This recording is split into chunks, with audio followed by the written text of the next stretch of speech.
He walked into that cafe like he owned the city, and for a moment, everyone in the room believed he did. When Dominic Reeves locked his eyes on the woman sitting alone by the window, the entire room seemed to hold its breath. She was beautiful, poised, and completely unguarded. He saw a target. What he didn't see, what none of them saw, was the quiet man in the worn jacket sitting in the corner, watching. Some men carry their danger openly, like a weapon on display. Others carry it the way Ryan Mercer carried everything in his life, silently, patiently, and only when the moment truly demanded it. If this story already has you leaning forward, you're exactly where we want you. Subscribe to the channel so you never miss a story that hits this hard. Hit that like button. And drop a comment telling us what city or country you're watching from. We genuinely want to see how far these stories travel. Now settle in. This one doesn't slow down. The morning had started the way most of Ryan Mercer's mornings started. Badly. Not catastrophically. Nothing dramatic. Just the accumulation of small, grinding problems that seemed to follow single fathers the way shadow follows sunlight. The kitchen faucet at their apartment on Caldwell Street had been dripping since Tuesday. His daughter Lily had informed him at 7:15 that she needed $20 for a school field trip she'd neglected to mention until the morning of. And when he finally loaded his toolbox into the back of his truck and pulled out onto Morrison Avenue, the city of Harlow was already doing what it did best in November, coating every surface in a thin gray misery that couldn't decide whether it wanted to be rain or fog. Ryan drove with one hand on the wheel and a cup of gas station coffee balanced on his knee, because the truck's cup holder had broken sometime in September and he hadn't gotten around to fixing it. He fixed other people's things for a living. His own stuff waited. He was 40 minutes ahead of schedule, which almost never happened, so when he passed the corner of 5th and Delancey and saw the warm amber light spilling out of Crestwood Café through the gray morning, he made a decision he almost never made. He pulled over. A coffee. A real one. 15 minutes off the clock, just to sit somewhere warm and drink something that didn't taste like a truck stop. He could afford 15 minutes. Barely. Inside, Crestwood Cafe was the kind of place that existed in a slightly different era than the rest of Harlow. Dark wood paneling, mismatched chairs, the smell of ground coffee and something baked, a chalkboard menu behind the counter with the day's specials written in someone's careful handwriting. There were maybe 12 customers inside. A mix of people on laptops, a retired couple sharing a newspaper, two young women talking in low voices near the window. Ryan found a corner table near the back, set his toolbox on the floor beside his chair, and ordered a black coffee from the server who came by. He didn't look at his phone. He just sat and drank and watched the morning through the window with the particular stillness of a man who had learned that quiet moments were worth paying attention to while you had them. He noticed the woman at the window table almost immediately. Not because she was beautiful, though she was in an understated way that had nothing to do with effort. She was maybe 30, dressed in a dark charcoal blazer over a cream blouse, her dark hair pulled back simply. She was working, a laptop open in front of her, a half-finished coffee at her elbow, and she had the focused, slightly tense look of someone managing things, important things. You could tell by the way her eyes moved across the screen, not casual browsing, but decisions, the kind that had weight behind them. What Ryan noticed more than anything was that she was alone, not lonely. There's a difference. She was a woman who was comfortable in her own company, which was a different thing entirely. But she was alone in the way that sometimes made people mistake composure for vulnerability. Ryan turned back to his coffee. He was thinking about the faucet on Caldwell Street when the door opened. Dominic Reeves didn't enter a room so much as he occupied it. He was a big man, not quite Ryan's height, but broader in the way that came from a gym membership, and the conviction that size was the same as power. I was in his mid-40s, thick-necked, wearing a jacket that cost more than most people's rent in this neighborhood. He had two men with him, younger, the kind of young that was trying to look dangerous and mostly succeeding, who positioned themselves near the door like they'd rehearsed it. Ryan knew the type. He'd seen versions of Dominic Reeves in a dozen different countries, wearing a dozen different faces. The posture was always the same, the casual contempt, the way a man moved through a space when he'd learned, through repetition, that most people would get out of his way. The cafe didn't go completely silent, but it changed. The way a room changes when a storm front moves in, a drop in pressure, a collective tightening, conversations that suddenly became quieter and more private. Dominic scanned the room once, and his gaze landed on the woman by the window. Ryan watched him decide. It wasn't a decision that took long. Dominic was already moving, a slow, deliberate walk across the cafe, hands in his jacket pockets, that particular swagger of a man who expected an audience. His two associates stayed near the door, but both were watching. Ryan set down his coffee cup. Hey. Dominic stopped beside the woman's table, looking down at her. You're in my spot. The woman, she didn't look up immediately. She finished the line she was reading first, which Ryan noted was either remarkable self-possession or a calculated response. Then she looked up, and her expression was politely blank. I'm sorry? This table. Dominic smiled, but it was the kind of smile that had nothing warm in it. It's where I sit when I come in here, so you should probably move. A couple at the nearby table had already pulled their chairs slightly, unconsciously creating distance. The server behind the counter had gone very still, pretending to wipe down the espresso machine. The woman looked at Dominic for a moment, then she looked back at her laptop. There are several empty tables, she said, her voice calm and even. I'm sure you'll find one that suits you. Ryan noticed the slight shift in Dominic's posture. The smile didn't disappear, but it cooled. You're not from around here, Dominic said, pulling out the chair across from her and sitting down uninvited, elbows on the table. So you don't know how things work. I understand how tables work, she said, without looking up. You sit at empty ones. Someone near the counter stifled a sound that might have been a laugh. Dominic's jaw tightened. You've got a mouth on you, he said. I like that. For about 30 seconds. Now she looked up. I'm going to ask you to leave my table. And I'm going to ask you what your name is. He leaned forward. And your number. And whether you've got plans later, because I think you and I don't. Flat, final. She looked back at her screen. Dominic sat back in the chair. He was quiet for a moment, and the quiet was worse than the talking, because it meant he was recalibrating. You know what I think? He said finally. I think you think you're better than everybody in this room, sitting there with your fancy laptop and your fancy clothes, working on your important work. He said the last two words with a mocking emphasis that was clearly designed to sting. You don't even look at people, like we're not worth your time. She stopped typing. Dominic Reeves, she said, and his name in her mouth was like a door closing. I know exactly who you are. I know you run collections for Marcus Webb in 3 neighborhoods. I know you have 2 pending assault charges that haven't gone anywhere because witnesses develop memory problems. And I know that what you're doing right now, she met his eyes directly, is what you always do when you're in a room and you need people to watch you. The entire cafe had gone quiet now. Not performing quiet, actually quiet.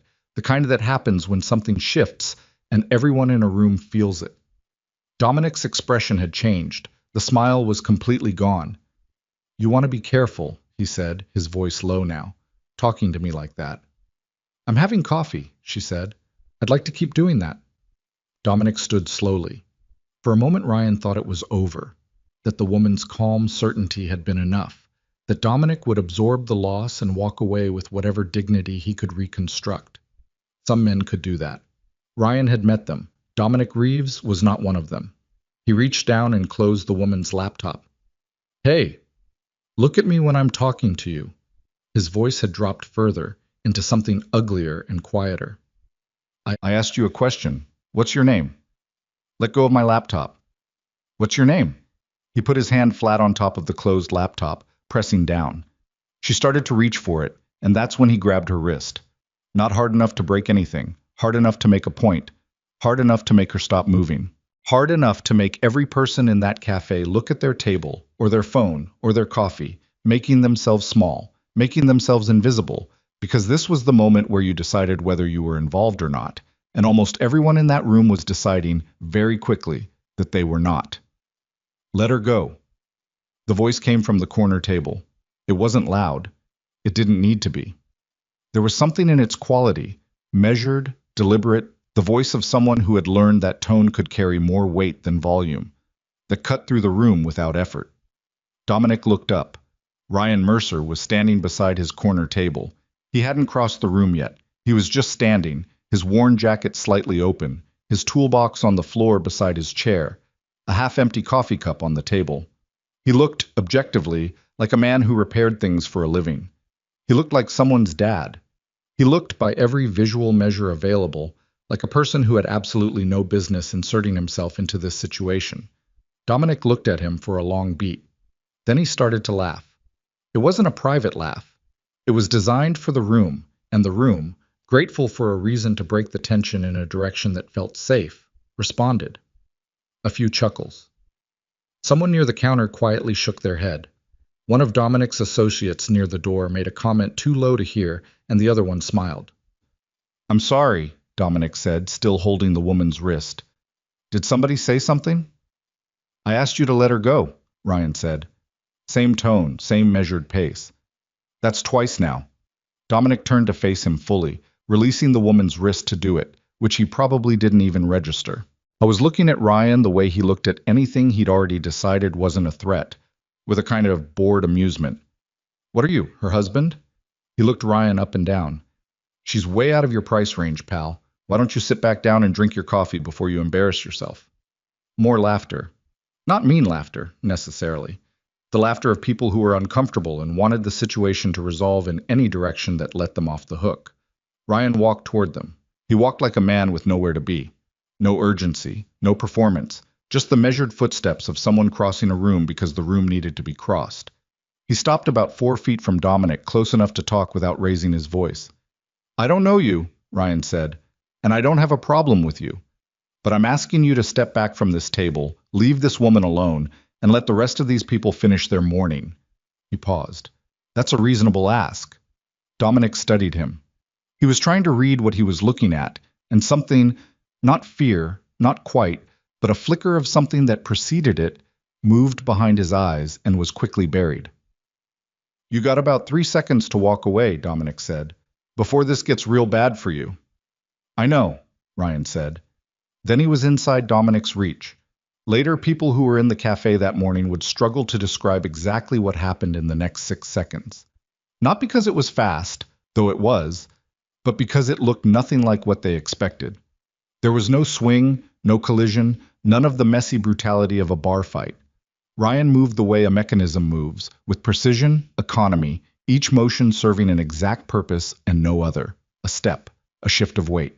His left hand came up and redirected Dominic's reaching arm with something that looked almost gentle. His right hand found the back of Dominic's forearm at a particular angle. The sound Dominic made wasn't a yell. It was more of a truncated exhale, the sound of air leaving a body involuntarily. Then Dominic Reeves, the man 3 neighborhoods called when they needed someone convinced of something, was on the floor of Crestwood Café, face against the hardwood, one arm locked behind his back at an angle that made it clear beyond any doubt that it could go further, and that further would be something he'd remember for a long time. He wasn't unconscious. He was completely aware of everything that was happening. He just couldn't move. Ryan held the position for exactly 2 seconds, long enough to be certain, not a moment longer. Then he stepped back and straightened up, and that was it. No posturing, no standing over the man. He turned, walked back to the woman's table, picked up her laptop from where Dominic had left it, and set it in front of her. "Are you all right?" he asked. She looked up at him. Vivian Sterling had built a company worth $300 million by the time she was 28 years old. She had sat across tables from senators and investment bankers and people who believed their net worth exempted them from common decency. She had been underestimated in rooms full of people who would later regret it, and she had learned very early to keep her reactions close and her face neutral. She looked at this man in his worn jacket, with his calloused hands and his gas station coffee and his toolbox on the floor, and for a moment she had absolutely nothing to say. "Yes," she managed. "I'm fine." "Good." Ryan glanced at Dominic, who was slowly pushing himself up from the floor, breathing hard, his 2 associates having crossed the room to help him, though neither had gotten anywhere near Ryan. "You might want to get your things together," Ryan said to Vivian, without any particular alarm in his voice. "He's going to be angry when the shock wears off." "You think?" she said. "Men like that usually are." He picked up his toolbox and his coffee. "The embarrassment is worse than the pain."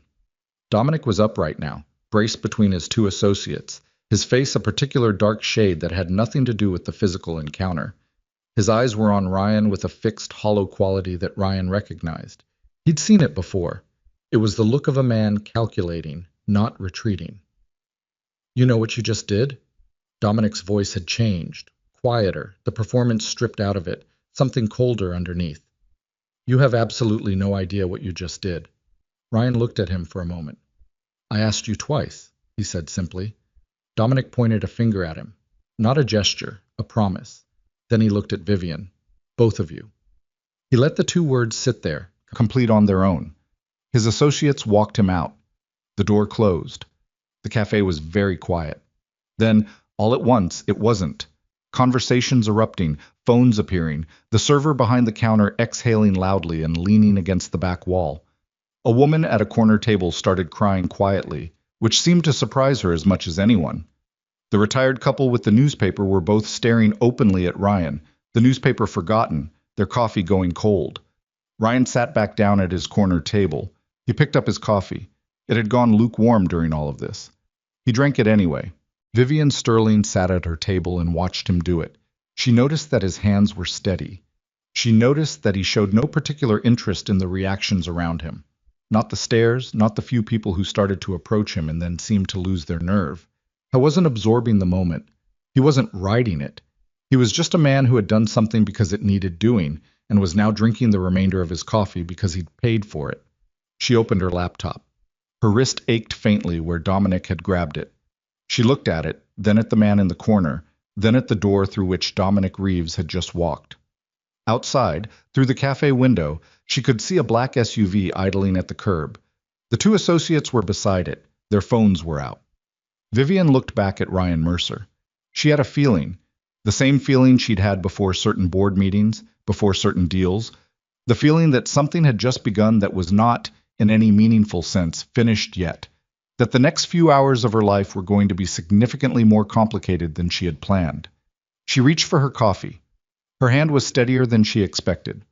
The server, a young woman named Becca, who had worked at Crestwood for 3 years and had seen plenty of difficult mornings, brought Ryan a fresh coffee without being asked. She set it down beside his lukewarm one, didn't say anything, and walked away. It was the most honest thank you available to her in that moment, and Ryan understood it for what it was. He nodded at her back. Around him, the cafe was trying to return to normal in the way that places try to return to normal after something ruptures the ordinary flow of a morning, with too much noise, too much deliberate conversation, people performing casualness for each other's benefit. Two men near the window were speaking in low, rapid voices, occasionally glancing at him. A woman on her laptop kept looking up at the door as if verifying it was still closed. The retired couple with the newspaper had abandoned all pretense of reading it. They were watching Ryan openly, the man with an expression Ryan couldn't quite read, something between assessment and something older than that. Ryan drank his fresh coffee. I was aware of Vivian Sterling looking at him from across the room. He'd been aware of it since she sat back down and opened her laptop, which she was no longer actually working on. He could tell by the angle of her eyes above the screen. He didn't acknowledge it. People needed a moment after something like that, and the best thing you could do was give it to them without making it into something. Excuse me. He looked up. She was standing beside his table. Up close, she was slightly taller than he'd estimated, maybe 5'7", and she'd collected herself with the kind of efficiency that told him she was very used to collecting herself. Her wrist had a faint red mark where Dominic's hand had been. She was looking at him with an expression that was evaluating something and doing it honestly, without pretending otherwise. You mind? She said, nodding at the empty chair across from him. Go ahead. She sat. She had her coffee with her, the original one, which had to be cold by now, but she wrapped both hands around the cup anyway. For a moment she didn't say anything. Ryan let the silence sit. He'd learned a long time ago that silence wasn't always a problem that needed solving. Vivian Sterling, she said finally. Ryan Mercer. She nodded. He got the sense she was filing that away. I want to say thank you. I'm going to, and then I'm going to say something else, so just let me get the thank you out first. All right. Thank you.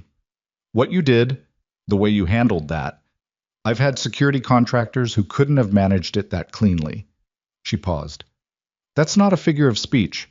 I've actually employed security contractors. I figured. What does that mean? The way you talked to him, Ryan said. You knew his name, his business, the charges. You weren't running that from memory. You'd looked him up, which means you knew there was something worth looking up, which means you've dealt with that type before in some professional capacity. He picked up his coffee. The laptop and the blazer at 7:40 in the morning helped too. Vivian looked at him for a moment. You paid that much attention. Habit, he said, not elaborating. She accepted that. Okay, here's the other thing. She set her cup down. Dominic Reeves is not the kind of man who walks away from something like this. What you did to him, in front of witnesses, in his own neighborhood, he's going to treat that like a debt, and he has the resources to collect on it. She met his eyes directly. I want to offer you compensation, not a small amount. Whatever your daily rate is, I'll triple it, extended, plus I can arrange private security for... No, Ryan said. You didn't let me finish. You were going to offer money and security, he said. The answer's the same. Why?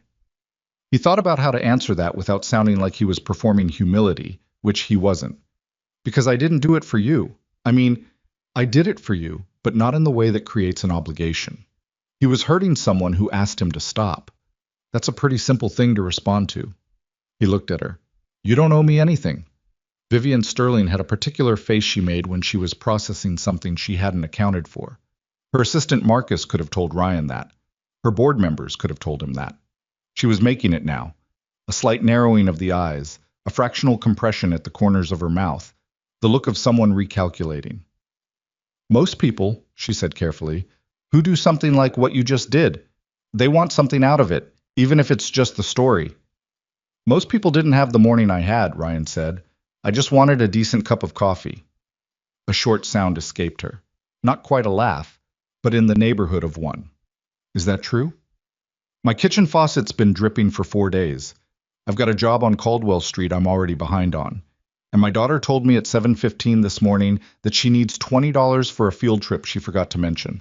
He turned the coffee cup in his hand. I pulled over because I had 15 minutes and the place looked warm. That's the whole story. You're a plumber? General maintenance, plumbing, electrical, basic carpentry. Whatever needs doing. She was quiet for a beat. And before that? Ryan looked at her. The way you moved, she said. Not pushing, exactly. Just being honest about what she'd observed. That's not something you learn on a job site. He didn't answer immediately, and she didn't fill the space. He appreciated that, the willingness to let a question sit without pushing it into the ground. Before that, he said, I did something else. For a while. He looked toward the window. That's not really a cafe conversation. Fair enough, she said. Outside, the black SUV was gone. The curb where it had idled was empty now, just wet pavement and a city going about its morning. Ryan watched the street for a moment, the particular quality of attention that looked like casual observation but wasn't, and turned back to his coffee. You should call someone, he said. If you've got a security team, now's the time to check in with them. He's not done. I know he's not done. She pulled it out her phone, then stopped. She looked at him with something that was close to frustration, but not directed at him. Can I ask you something direct? Sure. Does this bother you at all? The fact that you just made a serious enemy in this city, defending a woman you've never met, for no compensation, and now you're sitting here finishing your coffee like you're between plumbing calls? Ryan considered the question genuinely. Yeah, he said after a moment. It bothers me. In what way? In the way that I had a quiet morning planned and now I don't. He finished his coffee and set the cup down. But the alternative was watching him drag you around a cafe because nobody in the room was willing to say something. And I've seen what happens to people after that. Not to the guy who does it, to everyone else in the room who looked away. That bothers me more. Vivian Sterling looked at him for what felt like a long time. Long enough that it started to feel like something other than a professional assessment. My office is 12 blocks from here, she said. I have a security briefing in 40 minutes, but after that... Ryan's phone buzzed on the table. He glanced at it. A text from the building manager on Caldwell Street. You coming or not? He stood and picked up his toolbox. I've got to get to work. Right. She stood too, reflexively. Of course. A brief pause in which something shifted slightly in her expression. A recalibration she did smoothly but not quite seamlessly. Then at least let me, if things escalate with Reeves. If things escalate, Ryan said, I'll manage it. He looked at her. You should actually call your security people. Right now, walking to your car. I have a driver. Call them before you get in the car, he said, and have them check the route. Something crossed her face. The first real acknowledgement that the situation was more serious than her composure was letting on. You think he'd move that fast? I think you walked out of here with nothing but injured pride and two guys with phones, Ryan said. Yeah, I think he'd move that fast. Vivian nodded once, pulling out her phone. Mercer, she said, as he started toward the door. He turned. The field trip, she said. $20. She was already looking at her phone, not at him. Don't be stubborn about it. Ryan almost said something. Then he picked up his toolbox and walked out. He was 4 blocks down Morrison Avenue, toolbox in one hand, when he became aware of the car. It wasn't the black SUV. That would have been too obvious. It was a dark gray sedan, 2 cars behind him on a street where the traffic was light enough that 2 cars behind was essentially following. He'd first noticed it when he pulled out of the cafe's side street, and it had pulled out 30 seconds later. It had maintained the same distance for 4 blocks, through 2 turns. Ryan drove normally. He made a 3rd turn he didn't need to make. The sedan made it too. He called the Caldwell Street building manager, told him he'd be another 20 minutes, and then drove a deliberately circuitous route to the job site, not trying to lose the tail, just establishing that it was there and logging its patterns. A late model Chrysler, 2 occupants, visible through the rear window. Neither of them was Dominic. He arrived at Caldwell Street and went to work. For the next 4 hours, he did what he'd come to do. A corroded supply line under a first-floor bathroom sink, a tripped circuit breaker in the hallway panel, a window in apartment 4C that had been painted shut and needed freeing before winter made it a fire hazard. He worked methodically without rushing, because rushing on a job created the kind of mistakes that sent you back on your own time and your own dollar. The building was one of the older ones on Caldwell, pre-war construction, mostly solid but full of the particular complaints that old buildings developed over decades of deferred maintenance. He thought about Vivian Sterling while he worked, but not in a way he could have cleanly defined. She was competent and calm under pressure, which he respected. She was also, clearly, a person who was accustomed to solving problems with resources, which sometimes made people underestimate the problems that resources couldn't solve. He hoped she'd called her security people. He suspected she had. She'd struck him as someone who absorbed practical advice when it was practical. He finished on Caldwell Street at 11:40, loaded his truck, and drove to pick up lunch from a diner 2 neighborhoods over where the counter guy knew his order and didn't make him talk while he ate. It was while he was eating, a turkey sandwich and black coffee, booth by the window, that his phone rang. Unknown number. He almost didn't answer it. Then something, the same instinct that had made him look up in the cafe that morning, made him pick it up. Mercer. A pause. Then, "You're hard to find, considering you're in the book." It was a voice he didn't recognize, male, middle-aged, the particular flat effect of someone trying to sound casual while being anything but. "Who is this?" "A friend of Dominic's. I just wanted to reach out, man to man, and let you know that what happened this morning. That's something Dominic takes very personally, and people who make things personal with Dominic," another pause, the theatrical kind, "they tend to find that Harlow gets a lot smaller very quickly." Ryan ate a bite of his sandwich. "You there?" the voice said. "I'm here." "You don't have anything to say?" "Not particularly." Ryan looked out the window at the street. "Tell your friend the woman at the cafe table asked him to stop. Then I asked him twice. He made his choice." He paused. "Tell him I'm not hard to find if he wants to have a direct conversation." The line was quiet for a moment. "That's a real interesting attitude," the voice said. "It's the only one I've got." Ryan hung up. He finished his sandwich. He wasn't scared exactly. Fear was something he'd had a complicated relationship with for a long time. It was information, useful information, but it was only one piece of a larger picture, and the useful thing was to let it inform your preparation without letting it drive your behavior. What he felt now was something more like reluctance. He'd built something careful and deliberate over the past 3 years, a life on a scale he could actually sustain, a routine that kept his daughter fed and housed, and more importantly, stable. Lily was 8 years old, and she'd already lost her mother. The last thing she needed was her father dragging the wrong kind of attention into their orbit. He paid for his lunch, left a $5 on the counter, and sat in his truck for a few minutes before starting it. Then he drove to the school to pick up Lily, because it was Tuesday, and on Tuesdays he always picked her up, and that was the kind of thing he wasn't going to stop doing because some neighborhood heavy was nursing his pride. Lily was waiting outside the main entrance with her backpack hanging off one shoulder and her jacket half unzipped because she ran warm and always forgot it would be cold again by 3 in the afternoon. She was 8 years old and had her mother's eyes and her grandmother's stubbornness and a gap between her front teeth that the dentist said would close on its own, but which Lily had decided she liked. She climbed into the truck and tossed her backpack in the footwell. "Mrs. Garfield gave us homework over Thanksgiving," she announced, "which is basically a crime." "What kind of homework?" "We have to write about something we're grateful for." She buckled her seatbelt with the particular vigor of someone registering protest. "It's manipulative." Ryan pulled out of the school lot. "How is it manipulative?" "Because she knows nobody's going to write something bad if the assignment is about being grateful. So it's basically making us say nice things without us realizing we're saying nice things." She looked out the window. "I'm grateful that I noticed." He glanced at her sidelong.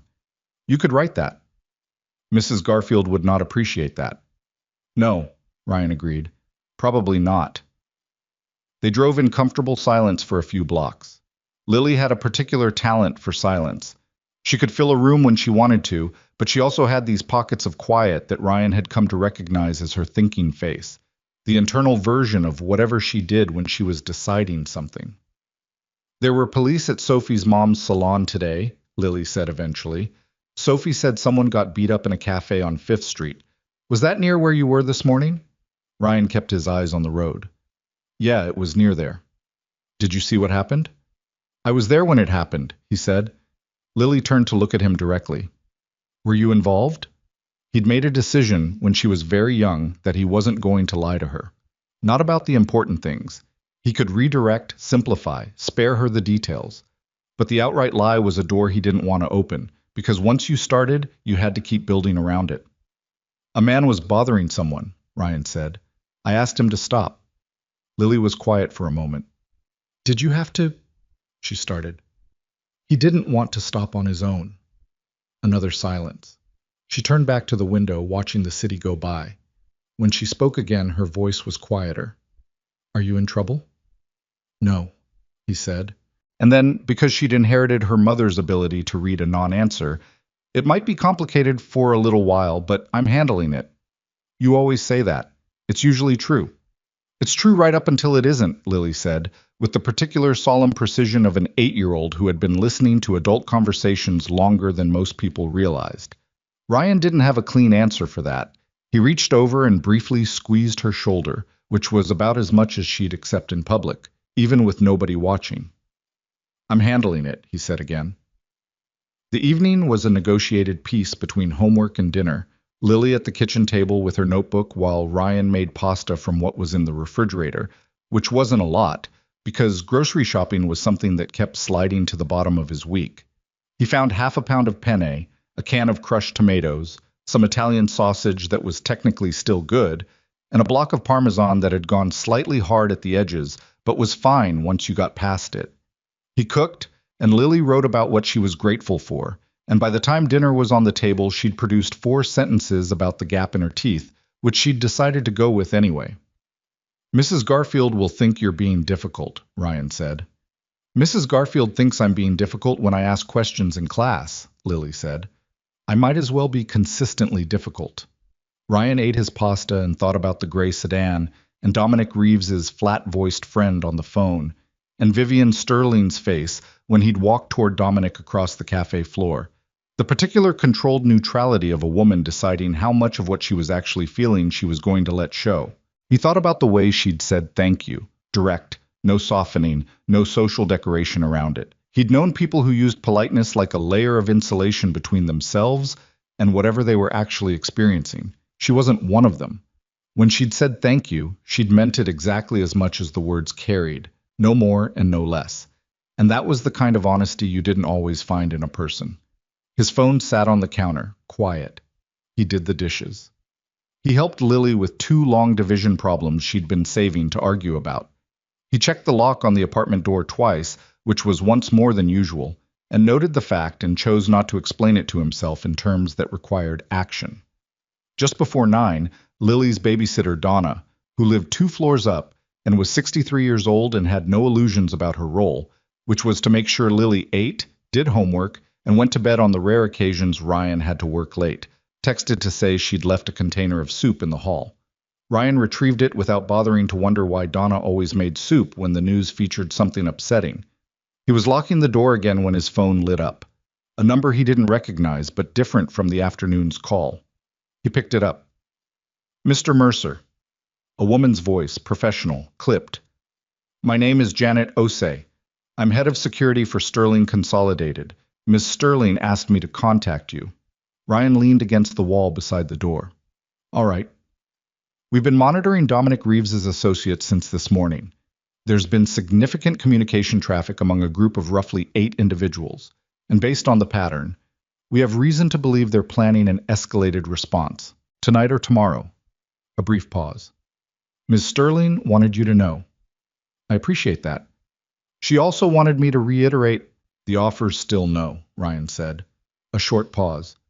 She anticipated that. Did she? She said to tell you.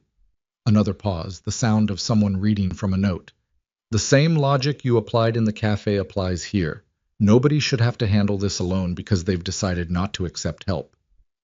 Ryan was quiet for a moment. He turned that over. Tell her I heard that, he said. She'll also want to know if you have any concerns about your daughter's safety. And there it was. The sentence that changed the calculation.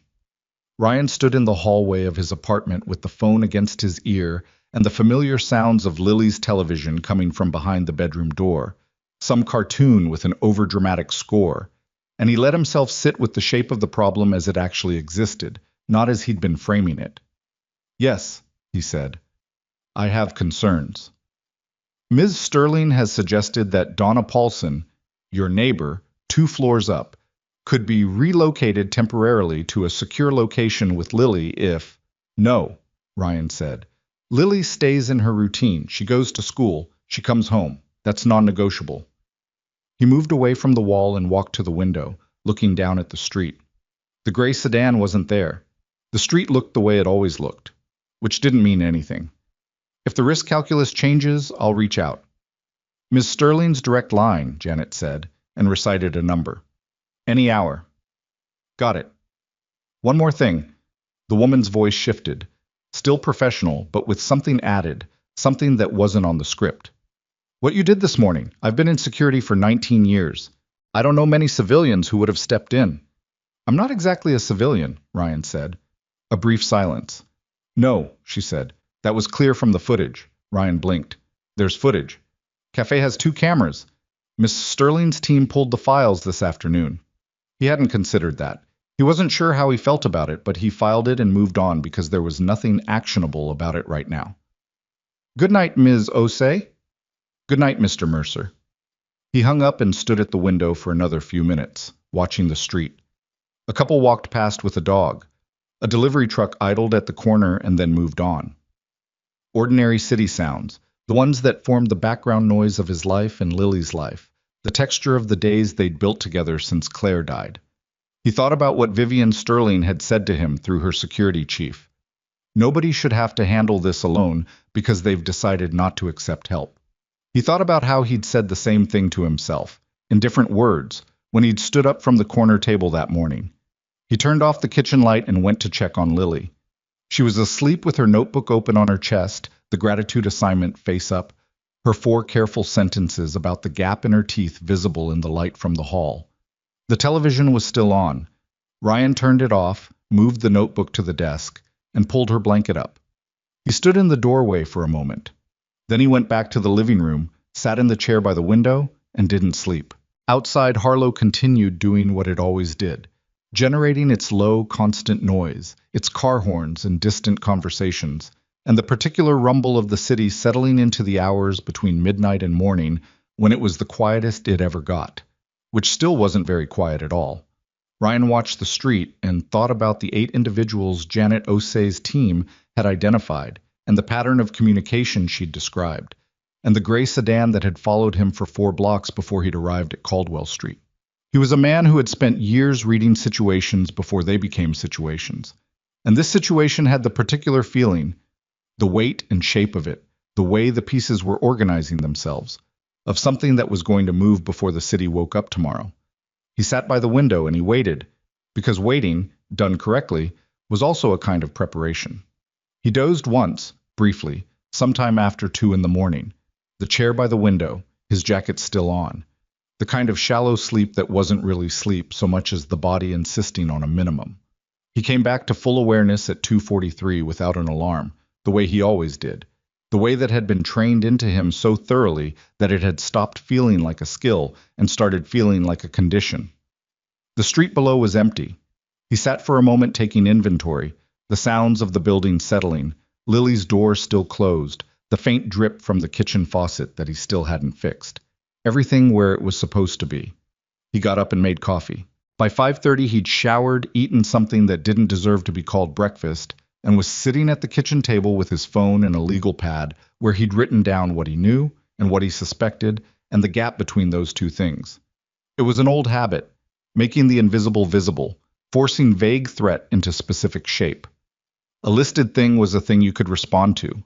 A formless worry was just wait. What he knew. Dominic Reeves had resources and a wounded ego, which was in some ways more dangerous than a wounded body. He had at least 8 associates actively communicating. He had been humiliated in front of witnesses, filmed, and that film was now presumably in the possession of Vivian Sterling's security team, which meant it could surface in ways Dominic couldn't control. Men like Dominic didn't respond to that kind of exposure by retreating. They responded by escalating, and they escalated fast, before the story had time to settle into a shape that was permanent. What he suspected, the gray sedan from yesterday, was reconnaissance, not action. They were mapping him, his routes, his schedule, his patterns, which meant they weren't ready to move yet, but they were getting ready. What he didn't know, whether Vivian was the primary target or a secondary one, and whether they had enough information yet about Lily. That last unknown was the one that made his jaw tight. He tore the legal pad page into pieces and put them in the trash, because he wasn't the kind of man who left written things around for Lily to find. And then he went and knocked lightly on her door. Up, he said through the wood, a sound that communicated profound philosophical opposition to the concept. 20 minutes, Lily, a longer, more articulate sound. 18 minutes now. He heard the creak of her bed and went back to the kitchen to make her oatmeal, because it was cold and because she'd eat it without argument, which was the full extent of his nutritional goals on a Wednesday morning when he hadn't slept properly and was thinking about 8 individuals with phones and grudges. She came out with her hair imperfectly brushed and her uniform shirt on inside out, which she noticed and corrected without comment, and ate her oatmeal standing at the counter because sitting down implied a relationship with morning that she wasn't prepared to commit to. "You're quiet," she said. "I'm always quiet in the morning." "You're quieter than usual quiet," Lily said. "There are different kinds of quiet, and this is the kind where you're thinking about something you're not going to tell me about." Ryan looked at her. 8 years old. He was, occasionally, unsettled by her. "Donna's going to pick you up today," he said. "Not me." Lily set her spoon down. "Why?" "I've got a job that might run long." She looked at him with her mother's eyes, which saw through things the same way Claire's always had. Not accusatory, just accurate. "Is this about yesterday?" "Get your backpack," he said. "Dad." "Lily." He kept his voice even. "I need you to trust me on this one, okay? Go to school, do your thing, Donna picks you up, you come home. That's the whole plan." A long pause in which she was clearly weighing whether to push it. Then she picked up her spoon and finished her oatmeal in 4 bites, picked up her backpack from the floor, and kissed him on the jaw on her way to the door because she was too tall now to reach his cheek comfortably, and neither of them had formally acknowledged this transition. "Don't do anything stupid," she said. "I never do anything stupid," Ryan said. "That is a factually incorrect statement," Lily said, and closed the door behind her. He stood in the kitchen for a moment after she left. The drip from the faucet measured the silence in irregular intervals. He was going to fix that faucet. This week. He was going to fix it this week, and he was going to take Lily to the diner on Saturday, and he was going to get through whatever was coming in the next 48 hours without it touching her life in any way she'd have to carry afterward. He picked up his phone and called Donna. She answered on the second ring, which meant she'd been awake. I need you to pick Lily up today, he said. And if anything feels off, anything at all, I need you to take her somewhere crowded and call me immediately. Not the apartment, somewhere with people. A pause. Donna had known Ryan for 2 years. She'd watched him with Lily on good days and bad days, and the hollow, grinding days in the middle that were worse than either. She didn't ask him to explain himself. I'll have my phone on all day, she said. She okay? She's fine. Keep her that way. Go do what you need to do, Donna said, and hung up. Ryan stood at the window one more time, looking at the street in the gray early light, at the ordinary Wednesday morning assembling itself on Caldwell. A woman walking a small dog, a delivery van double-parked outside the corner deli, 2 kids ahead of schedule for school moving with the particular stiff energy of children who hadn't yet fully woken up. He thought about the oath he'd made himself when he left the service. Not a formal one, nothing ceremonial, just a private promise made to a hospital room and a woman who was losing her fight, and a daughter who was going to need a father who was present and not half gone somewhere else in his head. He had kept it. For 3 years he had kept it with the same discipline he'd applied to everything else in his adult life, and the keeping of it had cost him things he'd chosen not to count. He picked up his jacket and his keys. He drove to Sterling Consolidated. He hadn't planned to, or he had planned to and hadn't admitted it to himself until he was already 2/3 of the way there, and it seemed easier to follow through than to construct a reason not to. The building was on Archer Street, a glass and steel tower that occupied half a city block and had the particular architectural confidence of a company that had been doing well for long enough to stop being shy about it. He parked across the street and was about to call the number Janet Osei had given him when his phone rang. Vivian Sterling. You're outside, she said. He looked up at the building. Cameras? Street facing, yes. A brief pause. Come up. I'll tell the lobby you're coming. The lobby was the kind of lobby that communicated things without saying them. Marble, clean lines, a security desk with 2 men behind it who looked at Ryan's worn jacket and his truck-calloused hands without expression, which was itself a kind of professionalism. One of them checked his ID, made a call, and handed him a visitor badge with the particular efficiency of people who processed a lot of visitors and had long since stopped being curious about them. The elevator opened on the 14th floor, and Janet Osei was there to meet him, a compact woman in her mid-40s with close-cropped hair and the measured, watchful quality of someone who'd spent 2 decades keeping other people safe and had learned not to assume anything about anyone. She looked him over once. He looked her over once. They understood each other. She's in the Situation Room, Janet said, and led him down a corridor. The Situation Room was a conference room that had been repurposed. 2 large monitors on one wall, a table covered with printed satellite images and what looked like phone records, 3 people Ryan didn't know working at laptops. Vivian was at the head of the table in a different blazer than yesterday, a coffee in her hand that looked like it had been there a while. She looked like she'd slept about as much as he had. She looked at him when he came in. Something in her expression simplified. Not relief exactly, more like the acknowledgement of a possibility she'd been holding at a distance. You changed your mind about the help, she said. I came to look at what you have, Ryan said. That's not the same thing. Close enough, she gestured at the table. Come look at what we have. What they had was more than he'd expected. Janet's team had spent the night pulling threads, and the picture that had assembled itself was specific in ways that a maintenance man from Caldwell Street had no particular right to be looking at. But Ryan looked at it anyway, because the alternative was operating on incomplete information, and he'd made that mistake exactly once in his life and wasn't going to make it again. Dominic Reeves was not, primarily, a neighborhood bully. That was almost incidental, a habit, a recreation, the way some men golfed on weekends.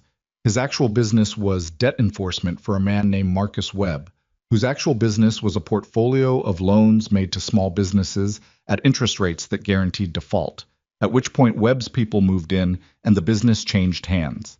It was a system that had been running for 9 years and had never come apart because the people it targeted were rarely in a position to cause trouble, and the people who might cause trouble had generally been managed. Dominic was very good at managing people. Webb is the problem, Janet said, standing beside Ryan at the table with a printed map of the Harlow Commercial District marked with colored dots. Reeves is the instrument, Webb is why this escalated, Dominic called him after the cafe. Whatever happens to Reeves is a Webb decision at this point. You know Webb, Ryan said to Vivian. She was quiet for a half second. We've had dealings. A company in my portfolio, small logistics firm on the south side, was one of his targets 2 years ago. I bought the debt and cleared it before his people could move in. She looked at the map. He's had reasons to be annoyed with me before yesterday. So Dominic's humiliation gives Webb a pretext. And a motivation, Janet said. Eliminating Vivian removes an obstacle and sends a message to anyone else who's gotten in his way. Ryan looked at the map. The dots were sightings, locations where Dominic's associates had been observed or picked up on traffic cameras in the last 18 hours.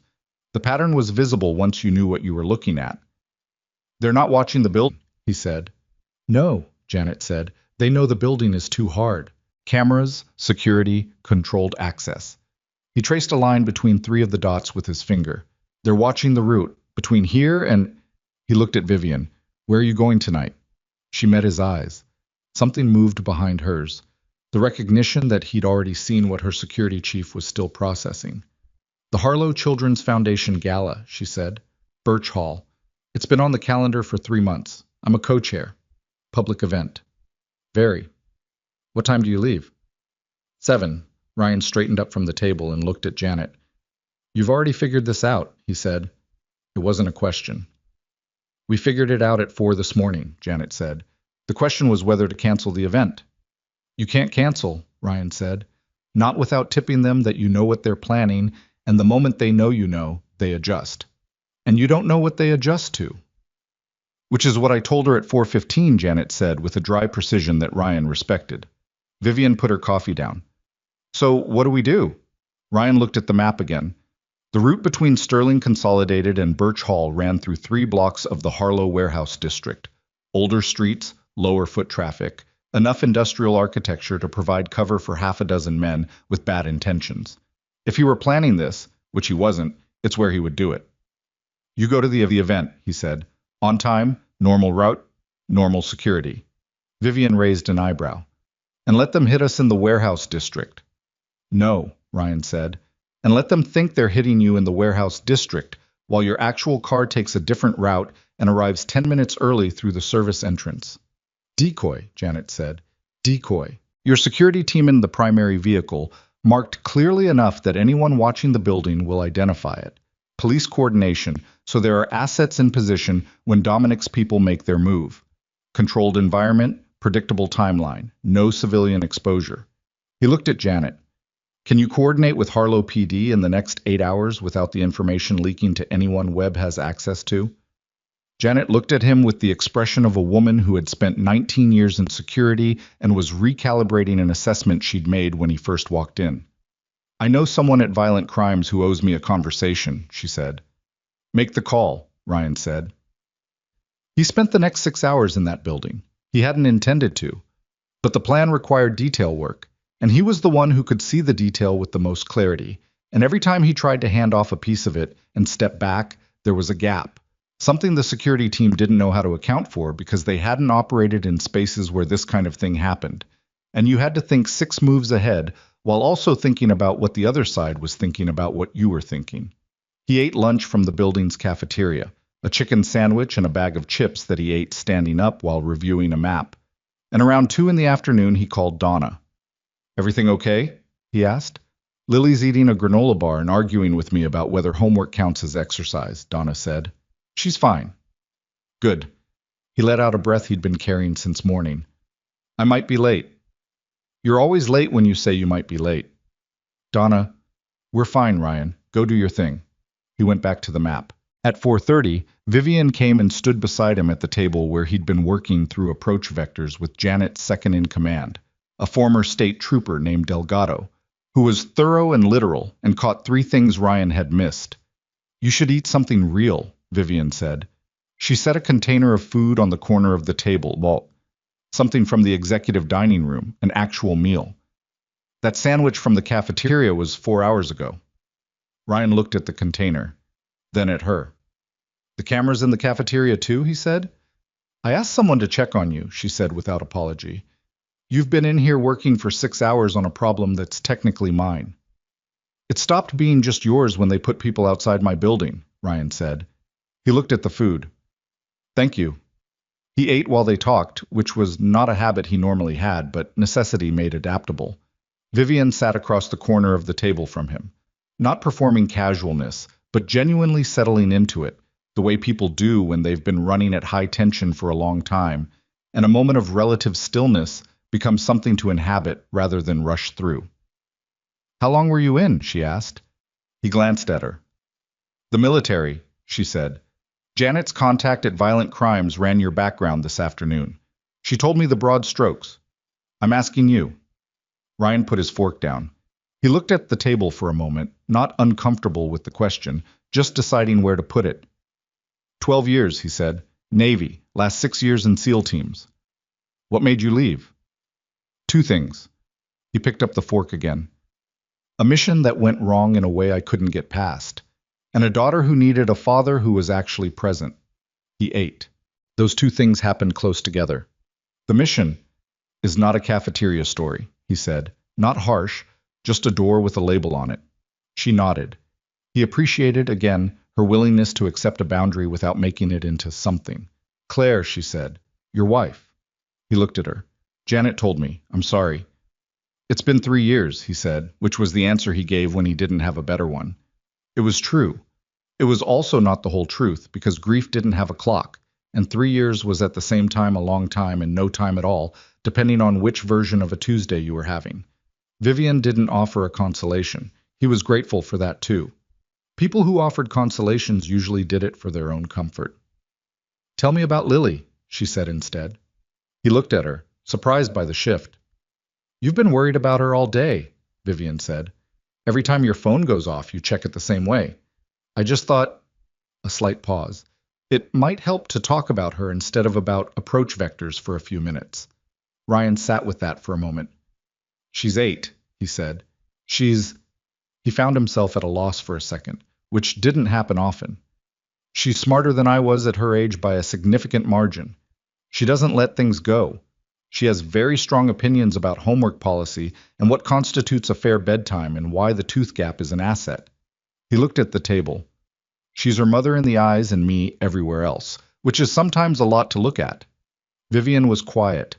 She was listening with the same quality she'd brought to everything else, fully, without performing it. She told me not to do anything stupid this morning, Ryan said.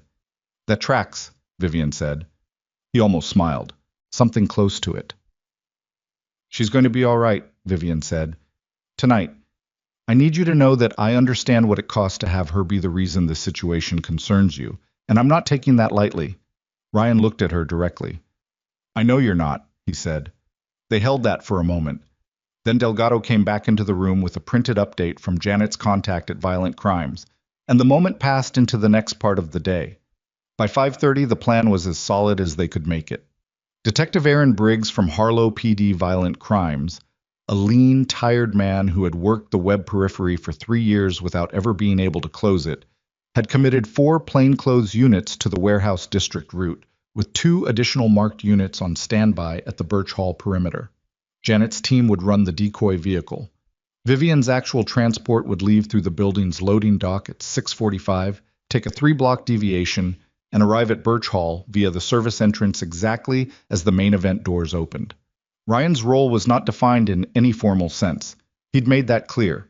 He wasn't law enforcement, and he wasn't hired security, and the last thing anyone needed was a civilian creating a liability in a police operation.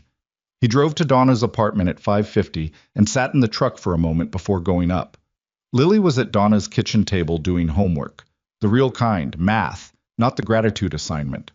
She looked up when he came in and assessed him with the quick efficiency of a child who had learned to read the temperature of a room and the temperature of a person before she was 4 years old. You look tired, she said. I'm fine.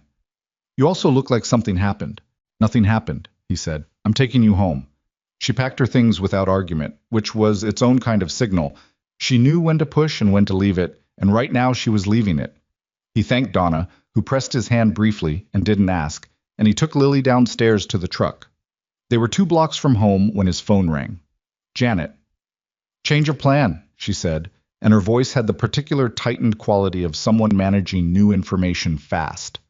"We have eyes on a second vehicle we didn't identify before. Dark blue pickup, 3 occupants, different pattern from the warehouse district watchers. They've been moving in a radius around Sterling Consolidated, but in the last 20 minutes they shifted." A pause. "They're in your neighborhood, Ryan." He looked at Lily, who was looking out the window at the evening city, her backpack in her lap. "How close?" he said, his voice unchanged. "Corner of Vine and 19th, 4 blocks from your building. They stopped."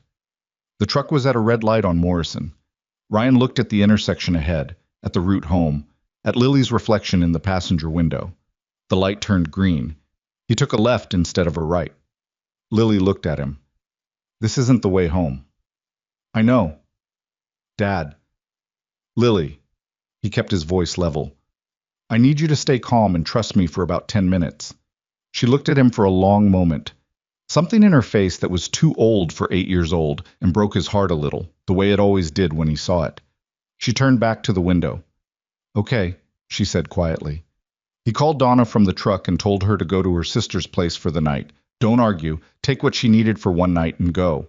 Donna, who had her own particular intelligence about when not to argue, said she'd be gone in 20 minutes. Then he called Janet back. "Lily's in the car with me," he said. "I need a secure drop-off point, somewhere public, monitored, where I can leave her with someone I trust while I figure out what those 3 people on Vine Street are actually there for." "I have a solution for that," Janet said, and there was a careful quality to her voice that he understood meant Vivian had already thought about this contingency. "Birch Hall, event starting in 40 minutes. There are 200 people and 3 layers of security and a private room on the 2nd floor.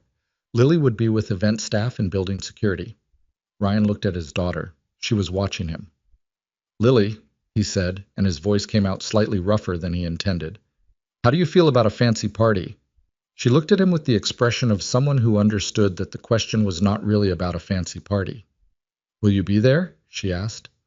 "For a little while," he said, "and then I have to go deal with something, but you'll be safe, and I'll come back." She was quiet for a long beat. "Promise?" she said. Not dramatic, just a real question, the kind children ask when they've already learned that some promises are more complicated than others. "I promise," Ryan said. He'd made that promise before. He intended to keep it the same way he always had. Not because keeping it was guaranteed, but because the making of it was the most honest thing he could offer her, and she deserved his honesty more than she deserved his silence. He drove to Birch Hall. The event was already receiving its first guests when Ryan pulled up to the service entrance, where a young woman in a headset was waiting, efficient, unfazed, clearly briefed, and took Lily with the practiced ease of someone who'd managed corporate children at events before. Lily went without protest, which cost her. He could see it, but she went. She looked back at him once from the doorway. He held up 2 fingers, a signal they'd had since she was 5, their version of "I see you, I'm here." And she turned and went inside. Ryan stood in the service alley for a moment. Then he put his jacket on properly, checked his phone one final time, and walked back toward the street. He was 3 buildings down from Birch Hall, moving through the service alley that ran parallel to the main road, when he heard them. Not voices, movement. The particular sound of people trying to be quiet who weren't quite good enough at it.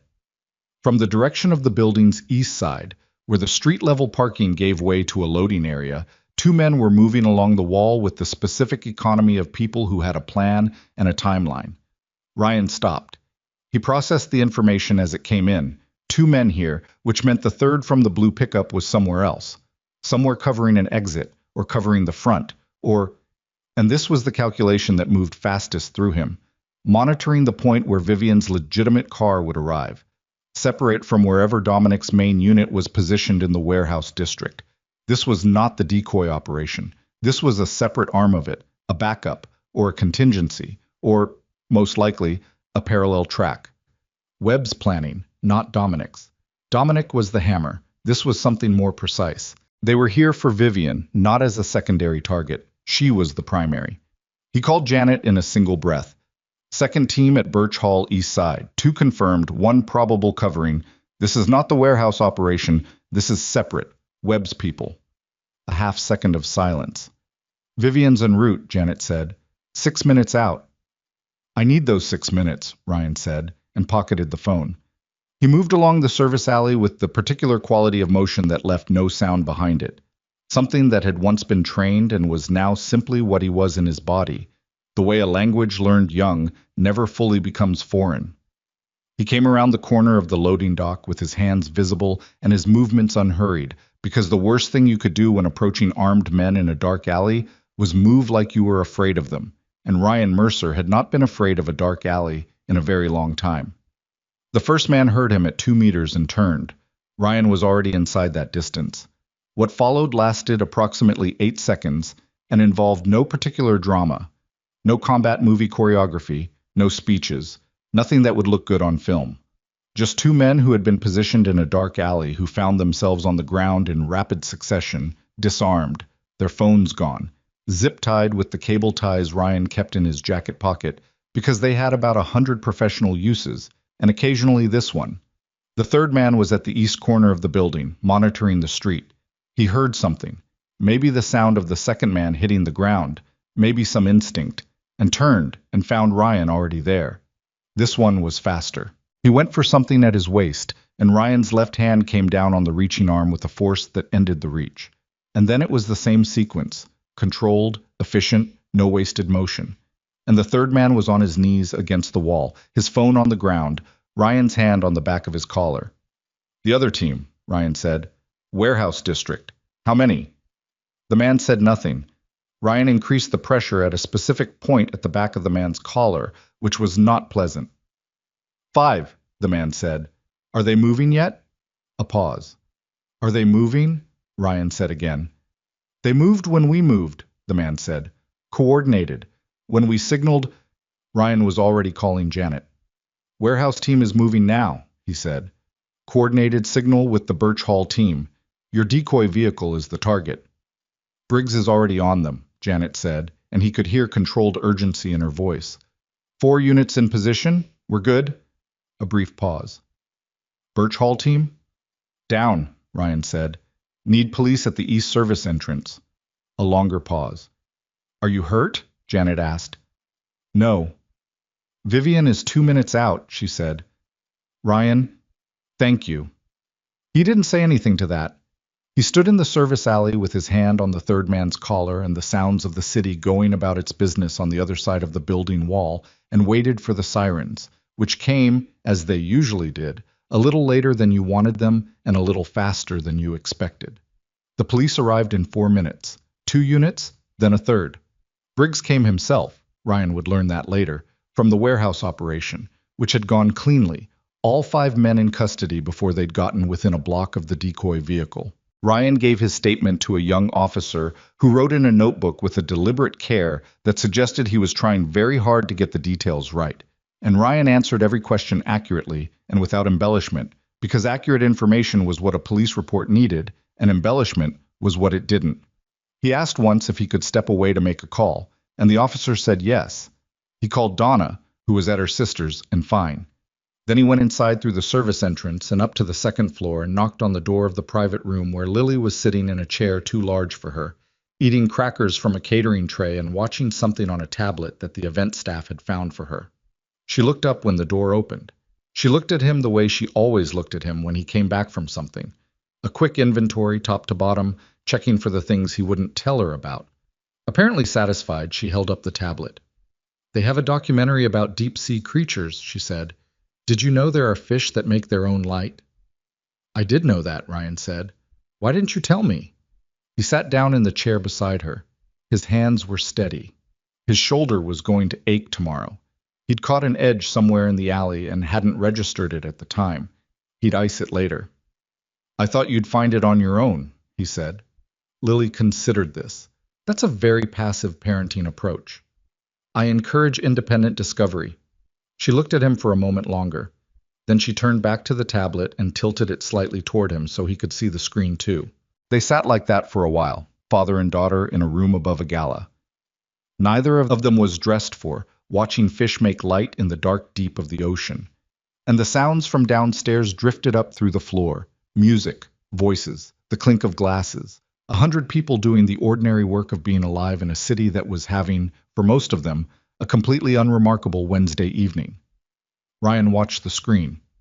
He did not feel like a hero. He felt like a man with a sore shoulder and a daughter who was eating the last of the crackers, and a promise he'd kept by a margin that he was going to think about carefully when he had more sleep and more distance and more time to sit with what that margin meant. Vivian Sterling arrived at Birch Hall at 7:12 through the service entrance, her charcoal blazer exchanged for something appropriate to a gala, and she walked through the event with the composure of a woman who had been managing difficult evenings since long before this one. But before she went into the main hall, she came to the second floor. She stood in the doorway of the private room and looked at Ryan and then at Lily and then at the documentary on the tablet, and she didn't say anything for a moment. "You're Lily," she said finally. Lily looked at her. "You're the woman from the cafe," she said. Vivian blinked. Then she looked at Ryan. "I told you she was sharp," he said. "You didn't actually tell me anything about her," Vivian said. "Then I'm telling you now." Vivian looked at Lily again, with the particular look of a person who was meeting someone they hadn't expected to be moved by, and finding themselves moved anyway. "Your father kept a lot of people safe tonight," she said. Lily looked at the tablet, then at Vivian, then at Ryan, with the measured consideration of someone taking an accurate reading. "He usually does," she said, without fanfare. Ryan looked at the floor. Outside, the city was doing what it always did, relentless, full of its own concerns. And somewhere in it, Marcus Webb was about to get a phone call about a very bad evening. And somewhere else, Dominic Reeves was sitting with the slow understanding that the thing he'd thought was a solution had become something else entirely. But Ryan was not thinking about any of that. He was sitting in a chair beside his daughter in a room above a gala, and his shoulder ached, and she'd eaten all the crackers, and the fish on the screen were making their own cold light in the dark. And for the moment, which was all any moment ever was, everyone he loved was in the same room as he was. The shoulder was worse in the morning. Ryan had iced it the night before. A bag of frozen peas wrapped in a dish towel, 20 minutes on and 20 off, while Lily slept, and the apartment settled into its nighttime quiet. But it had stiffened in his sleep the way injuries always did when you were past 30, and had accumulated enough of them that they started keeping records. He stood at the bathroom mirror at 6:15 and rotated his arms slowly, mapping the damage. Nothing torn. A deep bruise along the deltoid where he'd caught the edge of the loading dock wall, and a tightness in the joint that would be a problem for about a week, and then wouldn't be. He'd had worse. He made coffee and sat at the kitchen table and read the news on his phone, which was something he rarely did but felt necessary this morning. The Harlow Courier had a brief piece about an operation by violent crimes that had resulted in 8 arrests and the seizure of 2 firearms in what the department spokesperson described as a coordinated law enforcement response to a credible threat. No names, no mention of Birch Hall or Sterling Consolidated. Detective Briggs, who had struck Ryan as a man who understood the value of a managed narrative, had apparently framed the operation in a way that kept the connective tissue invisible. Ryan put his phone down and drank his coffee. He was thinking about Marcus Webb. The 8 arrests were real, and the charges would stick. Janet's team had given Briggs documentation that made the evidentiary picture clean, but Webb himself hadn't been touched. Webb was never touched directly. That was how he'd operated for 9 years, and one bad night for his enforcement arm wasn't going to change the architecture of how he ran his business. He would absorb the loss, replace the personnel, and recalibrate. The question was whether he would recalibrate in a direction that still pointed at Vivian, or whether the cost-benefit had shifted enough that she became not worth the continued exposure. Ryan didn't know the answer to that. It depended on things he didn't have full visibility into. How much Webb's pride was invested, how much money was actually at stake, whether there were other pressure points in his operation that Vivian represented.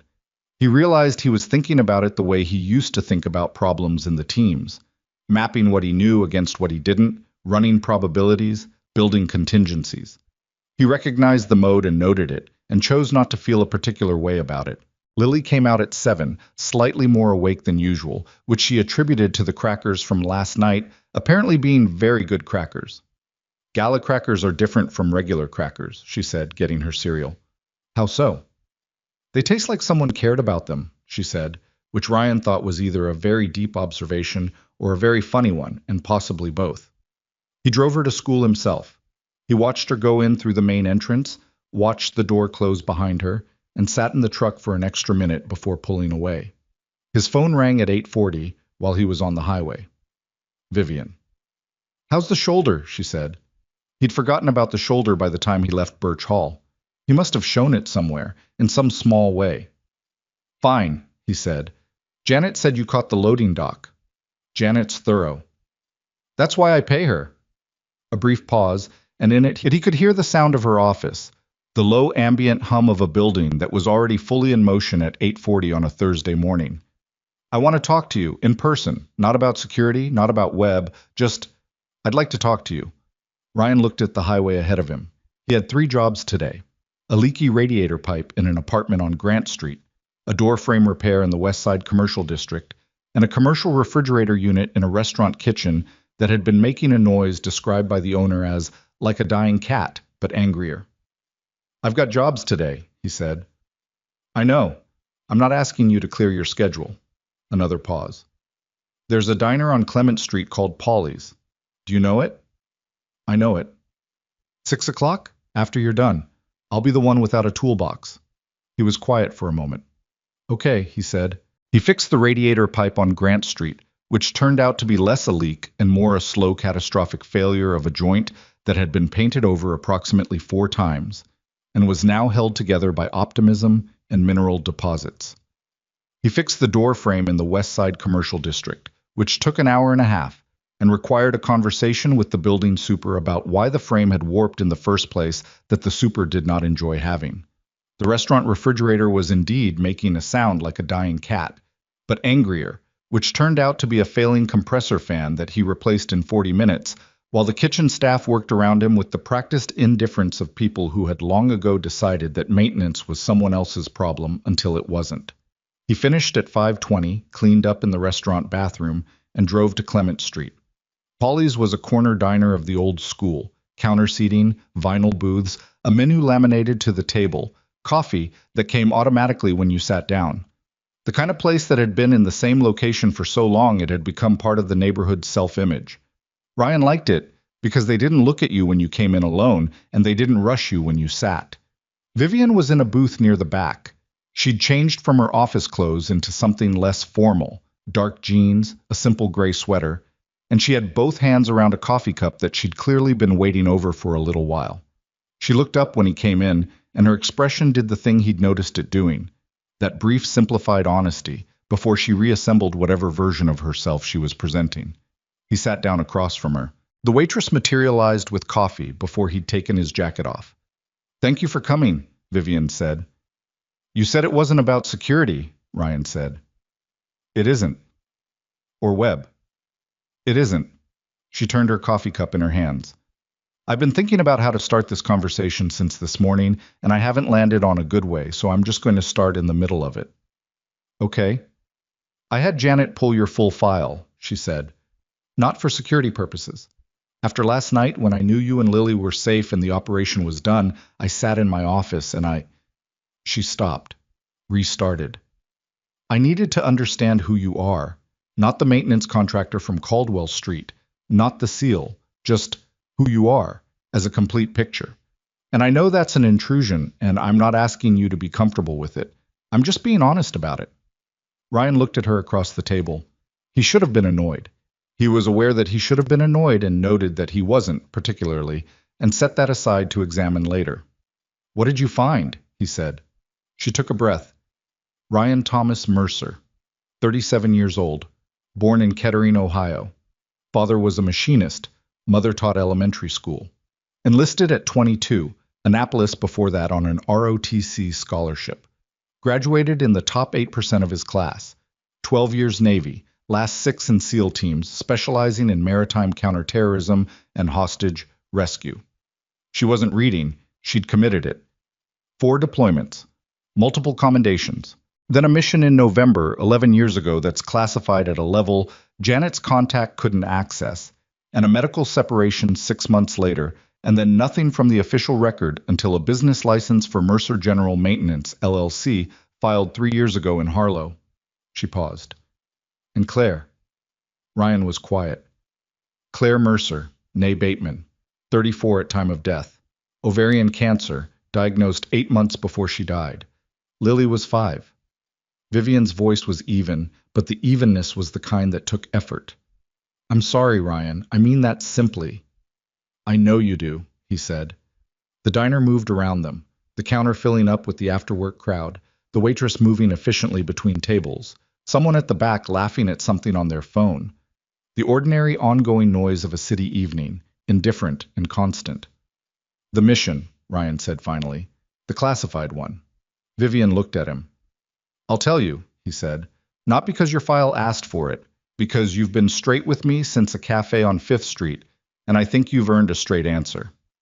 She didn't say anything. She just waited. He looked at his coffee. He'd told this story twice in his life, once to a debriefer at the Naval Medical Center in Portsmouth, once to Claire, in the particular honest dark of 3 in the morning when she'd asked him directly why he flinched sometimes when doors closed too fast. He'd found both times that the telling of it was less about the words than about who was listening. We were running a hostage extraction in a port facility, he said. 6 hostages, 3 of them American nationals. Intel said the facility was lightly guarded on the east side. The intel was wrong. He turned the coffee cup in his hands. Not wrong by accident. Someone had fed us the wrong picture deliberately. We came in through the east side and walked into a prepared position. 2 of my teammates were killed in the first 90 seconds. A third was badly wounded. He paused. We got 4 of the 6 hostages out. The other 2, another pause, shorter, we couldn't get to in time. Vivian was looking at him with an expression he couldn't fully categorize, not pity, which he would have recognized and bristled at, but something more like the acknowledgement that a specific weight exists and is heavy without trying to lift it for him or tell him it wasn't as heavy as it felt. Did they ever find who fed the bad intel? She asked. Officially? No. He drank his coffee. Unofficially, there were strong suspicions about a contracted intelligence intermediary who disappeared from the record about 3 months after the mission, which is its own kind of answer. You couldn't go back after that, Vivian said. I went back for 6 more months, Ryan said. That was a mistake. I was functional, but I was not all the way there, in the way that mattered. And then Claire got diagnosed and I had a daughter who needed me to be actually present. And that was the real answer to the question I'd been asking myself for 6 months, which was why I was still doing something that I no longer trusted the way I needed to trust it to do it right. Vivian was quiet for a moment. So you came to Harlow, she said. Claire had family here. We talked about it before she got sick. A slower pace, a real neighborhood, a place where Lily could know people and not just addresses. He looked at the table. We didn't get to do it the way we planned, but I did it anyway, because it was still the right place. Vivian turned her coffee cup in her hands slowly. Outside the window, Clement Street was doing its evening thing. Storefronts lit, people moving at the unhurried pace of people who were done with their day and hadn't started their night yet. Can I tell you something about myself? She said. Go ahead. I started Sterling Consolidated with $200,000 borrowed from my mother, who took a second mortgage on her house to do it and never told my father because he would have said it was a bad idea. She looked at the cup. It took me 4 years to pay her back, and I've never once made a business decision without thinking about that mortgage. Not because I feel guilty. She offered, and she was right to offer, but because it meant something about what I owe to the thing I built, about taking it seriously. She looked up at him. I tell you that because I want you to understand that when I talk to you about the work you did, in the cafe, at Birch Hall, all of it, I'm not talking about it as a transaction. I'm talking about it as someone who understands what it costs to do something that matters. Ryan looked at her. Okay, he said. I'm establishing a foundation, she said. I've been thinking about it for a while, but this week clarified the shape of it for me. Veterans employment, not charity, placement, training, professional development. Building a bridge between what people who've served actually know how to do and the industries that need people who know how to do it. Construction, logistics, security, project management, all of it. She held his eyes. I want you to run it. He didn't respond immediately.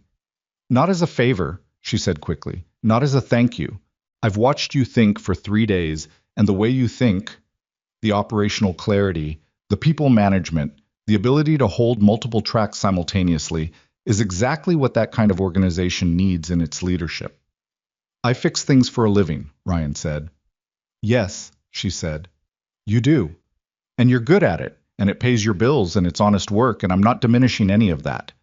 She leaned forward slightly. But I've also watched you run a coordinated security operation from a conference table with 8 hours' notice, and neutralize 3 armed men in a service alley without injuring any of them beyond what was necessary, and keep your head completely clear through all of it, while simultaneously managing your daughter's safety and keeping everyone around you informed and functional. She paused. Ryan, you're not a maintenance contractor who used to be something else. You're someone who chose a particular shape of life for specific and honorable reasons, and I respect those reasons. I'm asking whether those reasons leave room for this. Ryan looked at the table. He thought about the legal pad with the threat assessment he'd written and torn up. He thought about Lily saying that's a very passive parenting approach, with the gap-toothed precision of someone who had inherited 2 people's best qualities and was figuring out what to do with them. He thought about the kitchen faucet on Caldwell Street that still needed fixing, and the 3 jobs he had tomorrow, and the particular grinding arithmetic of making a life work on margins that didn't leave much room for error. He thought about the 2 men he hadn't been able to get to in time, 11 years ago in a port facility where the intel was wrong. I'd need to understand the full scope, he said. What you actually want it to do, not just the concept. Vivian reached into her bag and put a folder on the table between them. It was about a 1/4 inch thick, not a full business plan, but more than a back-of-napkin idea. She'd been working on this. He picked it up. You've been working on this for longer than 3 days, he said. 6 weeks, she said. The cafe was a coincidence. The foundation was already happening. She paused. Although the cafe did clarify some things about the leadership profile I was looking for. He looked at her over the folder. She had the faintest trace of something at the corner of her mouth. Not quite a smile, more like the outline of one. He opened the folder and read. She let him read. She didn't fill the silence with elaboration or sell him on the things he was reading, which he noted and appreciated. She drank her coffee and watched the street through the window and left him alone with the material. It was thoughtfully constructed. Not perfect. There were gaps in the program design for reintegration support that would need addressing, and the funding model had some assumptions baked in that struck him as optimistic, but the core architecture was sound. The mission was specific without being narrow. She'd thought about the population she was trying to serve with a clarity that didn't come from press release language, but from someone who had actually spent time with the problem. He turned the last page and closed the folder. The transition support model is thin, he said. I know. Veterans coming out of service who are struggling with reintegration aren't just going to need job placement. They're going to need, he thought about how to say it, a period where someone is paying attention to how they're actually doing. Not a hotline, an actual human being who checks in. I agree, Vivian said. That's a gap I knew about and didn't know how to fill. I know some people, he said, former teammates, a couple of people from VA services, a woman who runs a program in Pittsburgh that's been doing this well for 4 years. If they were part of building the model, it would be more honest. Vivian was looking at him with an attention that was different from the assessment she'd had in the cafe or the focused crisis attention of the situation room. This was something quieter. You're talking about building it, she said, not evaluating it. He looked at the folder. I haven't said yes, he said. No, she agreed. You haven't. He was quiet for a moment. A couple slid into the booth beside them, talking about something that had nothing to do with anything, the ordinary texture of other people's lives. Lily would have questions, Ryan said. I imagined she would. I would need to talk to her before anything was official. She's got a stake in how my work affects our life. She's 8, Vivian said, not dismissively. More like she was confirming she understood the weight he was giving it. She's 8 and she told me not to do anything stupid, and she was right, Ryan said. She has a stake.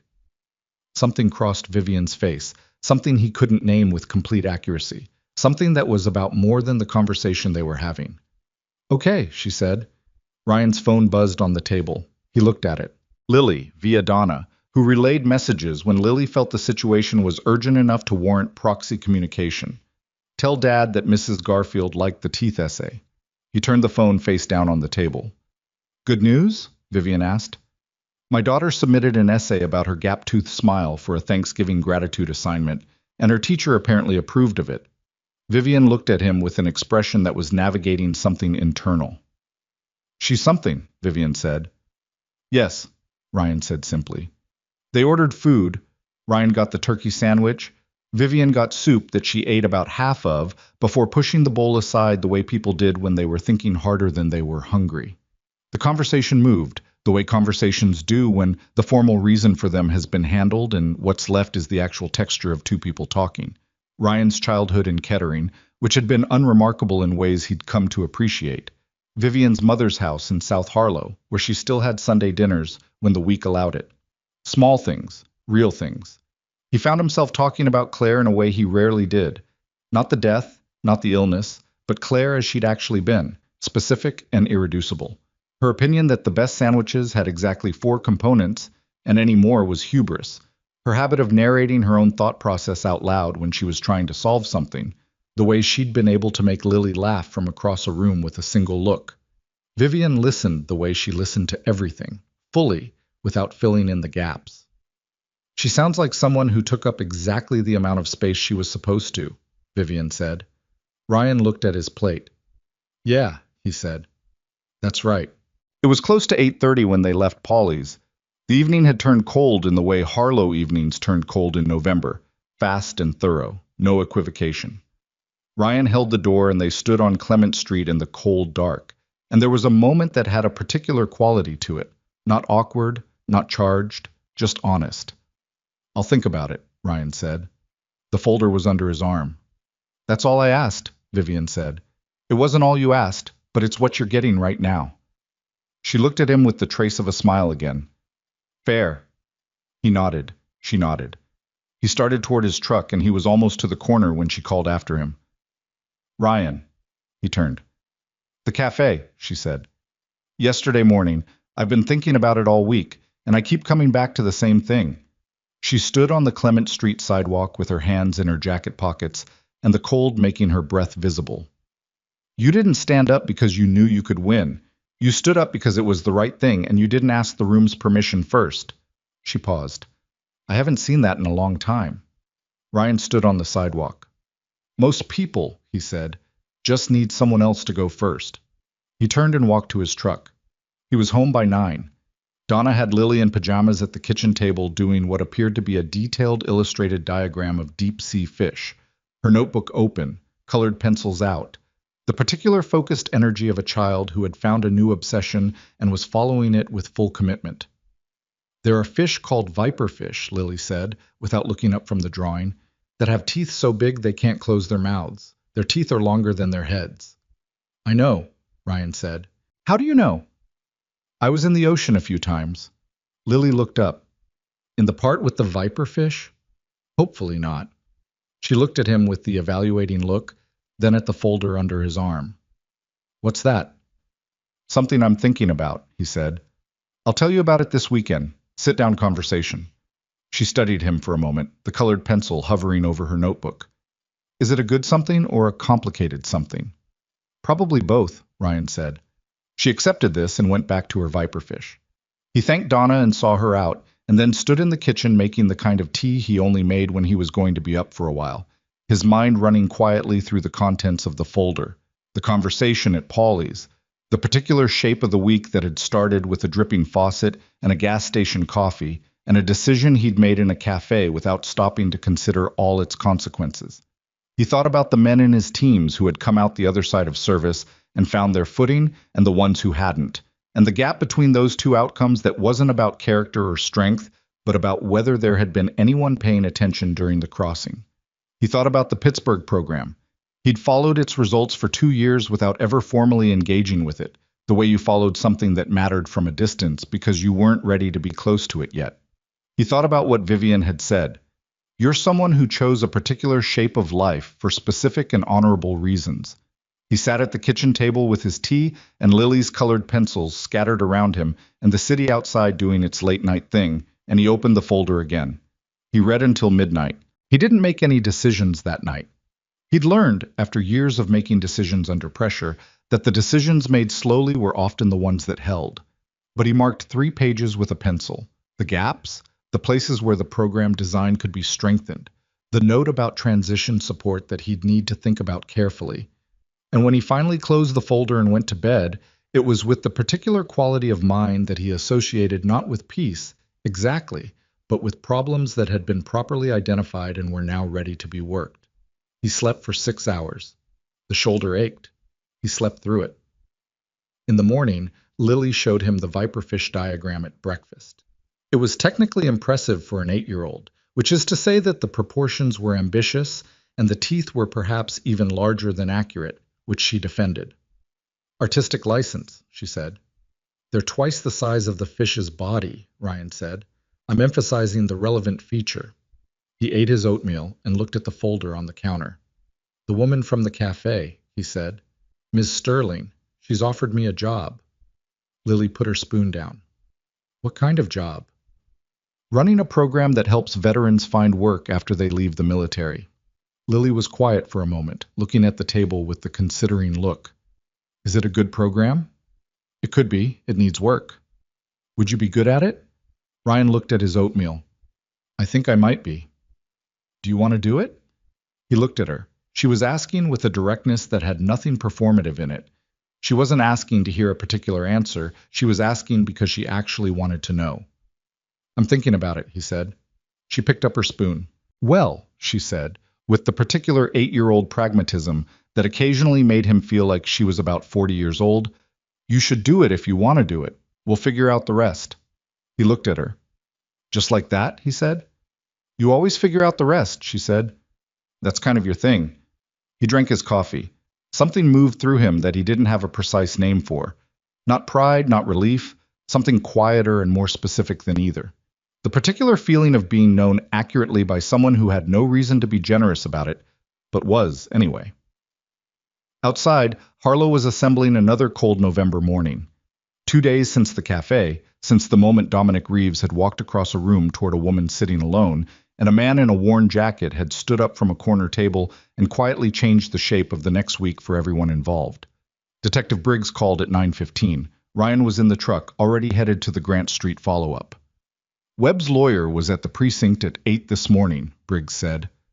No charges against Webb directly. Nothing we could make stick with what we have. But the 8 associates are facing serious time, and Webb knows we're watching now. My read is he pulls back for a while. For a while, Ryan said. Probably 6 months, maybe a year before he restructures. But the immediate threat to Ms. Sterling is significantly reduced. A pause. Reeves is a separate matter. He's looking at assault charges from the café and conspiracy charges from the gala operation. His lawyer will bargain some of that down, but he's not going to be a problem in any operational sense for the foreseeable future. Good, Ryan said. I want to ask you something, Briggs said. Okay, the 3 men at Birch Hall, the zip tie restraints. I had them in my jacket pocket, Ryan said. A pause that contained its own particular quality. Maintenance contractor. They have 100 professional uses, Ryan said. Another pause. Right, Briggs said. You have my number. Ryan put the phone in the cup holder. The cup holder he still hadn't fixed, and drove toward Grant Street. He thought about Vivian, about the folder, about the Pittsburgh program, and the people he knew who might be willing to help build something that was actually honest about what veterans needed when they came out the other side. He thought about the oath he'd made himself when he left the service, the promise to step back from that life and be present for Lily instead, and whether accepting Vivian's offer violated it or honored it, and he turned that question over carefully the way you turned something over when you needed to know which side was which before you acted. The oath had been about violence, he decided, about not using what he knew for its own sake, not carrying it into spaces where it didn't belong. It had been about choosing fatherhood over the version of himself that had been built for a particular purpose. Running a Veterans Employment Foundation wasn't that version of himself. It was, possibly, the next one. He parked in front of the Grant Street building and sat for a moment. Then he picked up his phone and sent a text to the number Vivian had given him. I have questions about the transition support gap. Can we talk tomorrow? The reply came in 40 seconds. Yes, same diner, 8:30.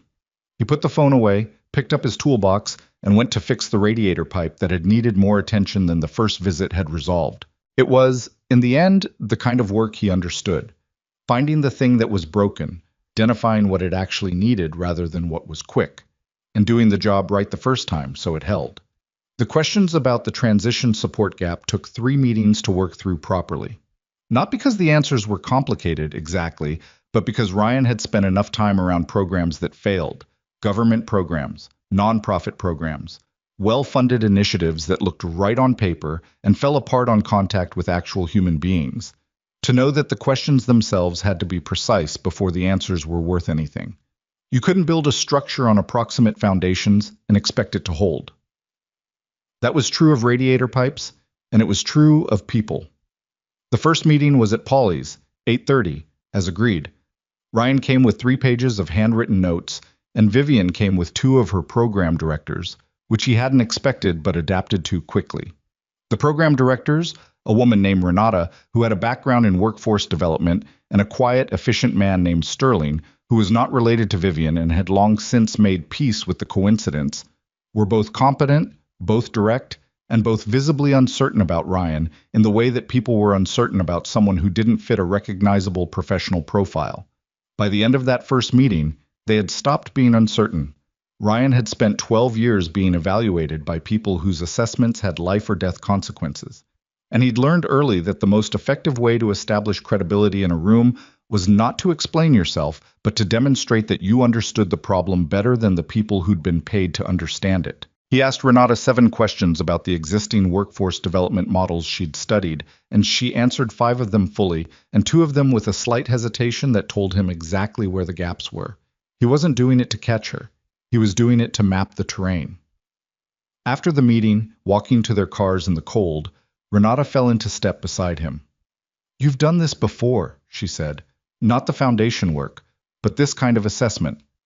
"Different context," Ryan said. "Similar process," she said. "Where do you actually want to start?" He liked her after that.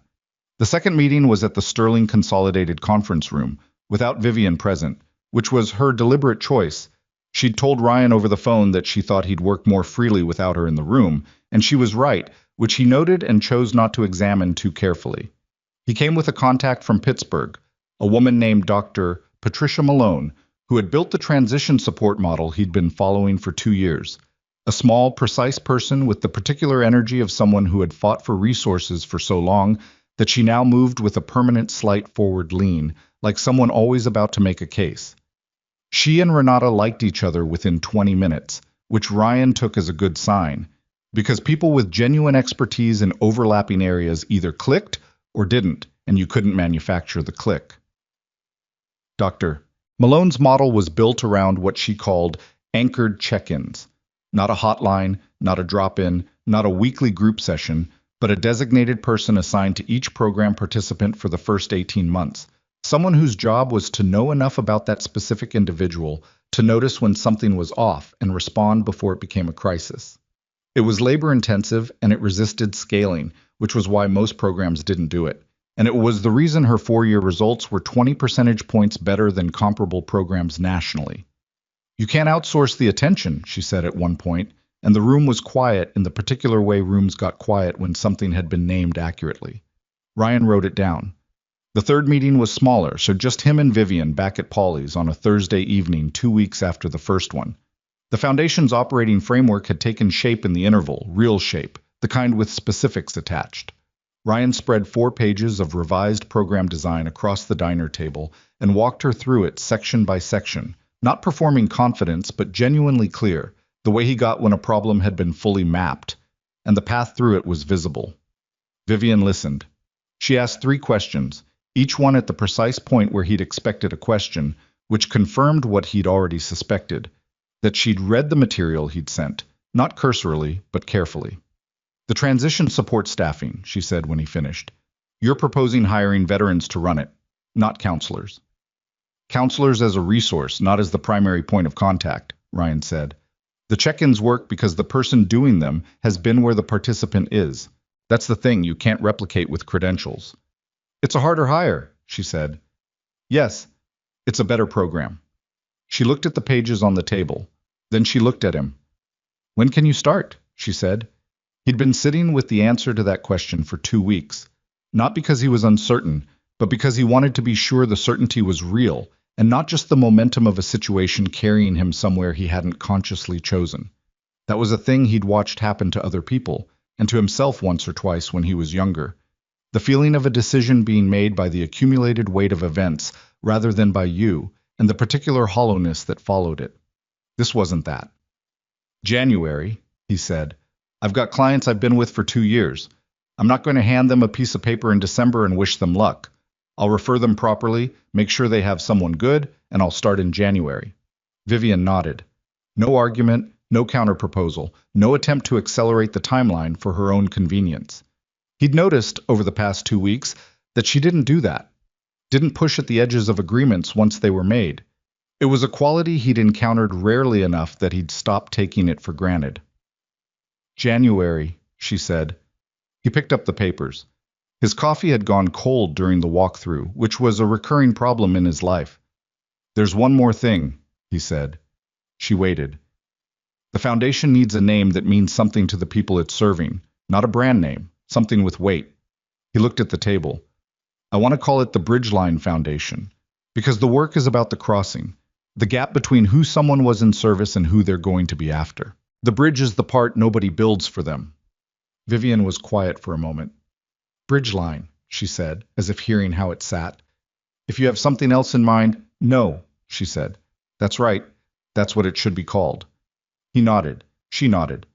The waitress appeared with fresh coffee for both of them, unbidden, the way she always did, and Ryan decided that Polly's had earned a permanent place in his routine.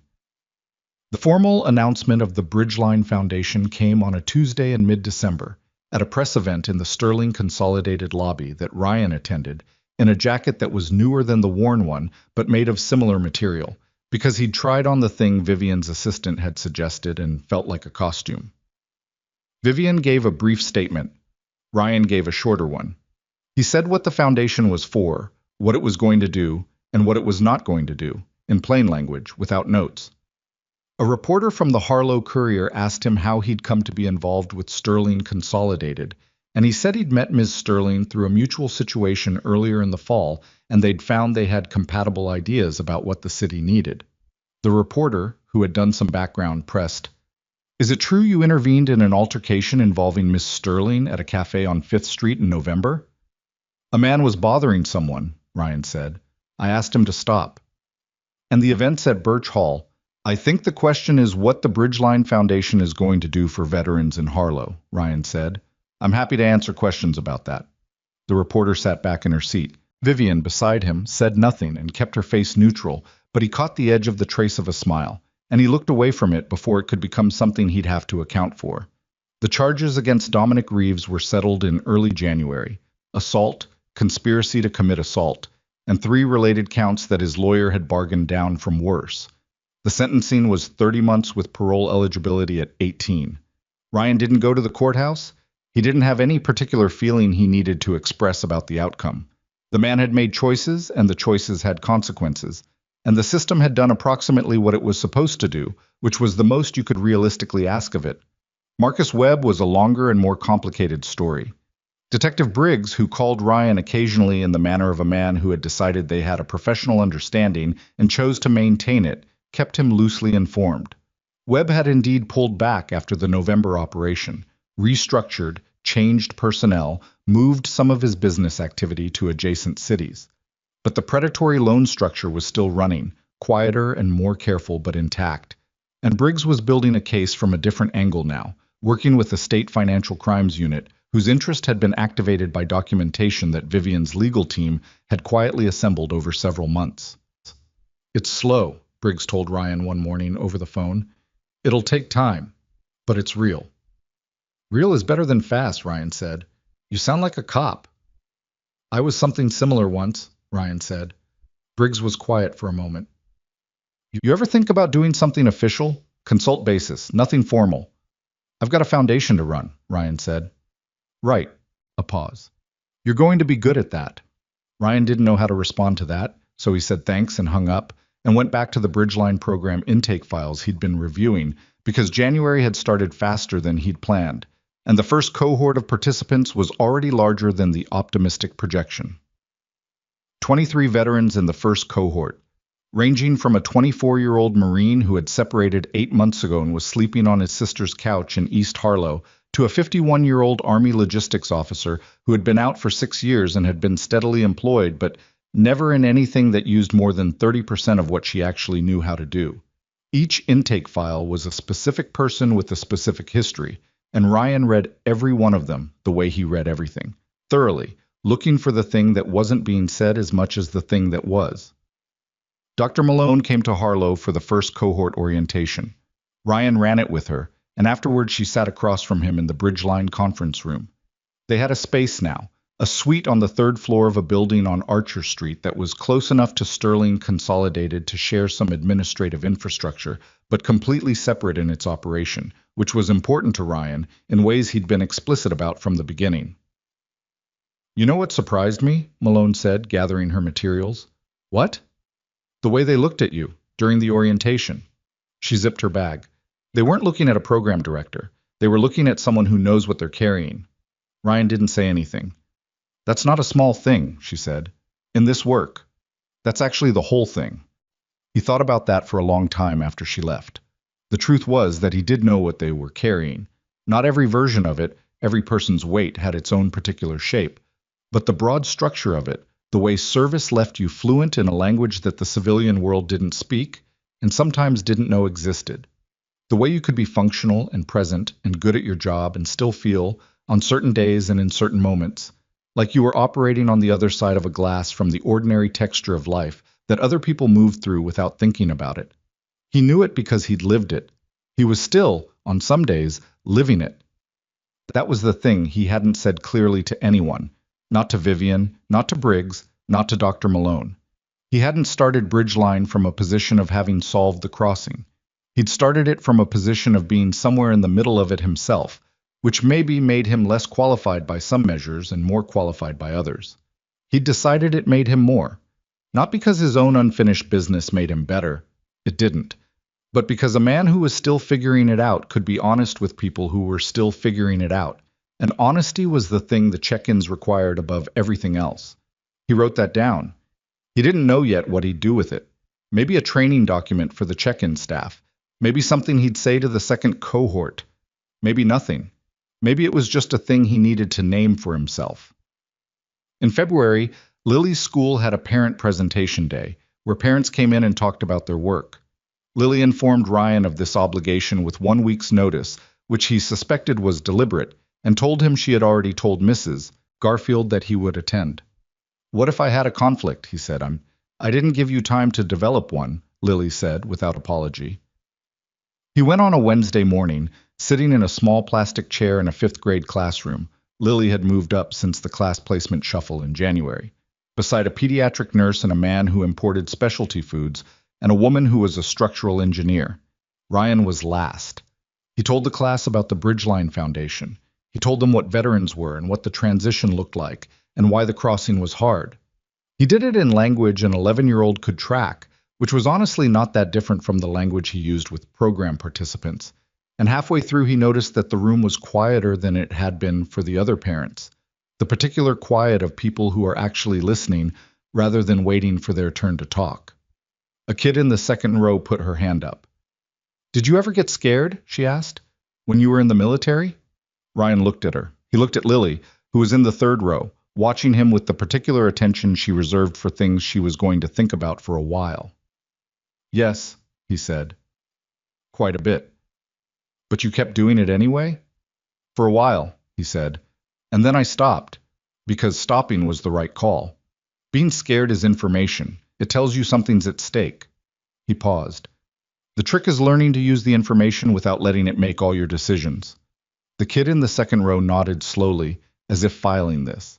Lily, in the third row, had a look on her face that he couldn't fully interpret but would probably think about for a while himself. Afterward, Mrs. Garfield shook his hand in the hallway and said it was one of the most honest presentations she'd had in 6 years of parent days, which he received with a nod because he didn't have a better response to it. Lily walked out beside him toward the school entrance, her backpack on, her jacket half unzipped as always. "The scared thing," she said. "Yeah. I didn't know you got scared."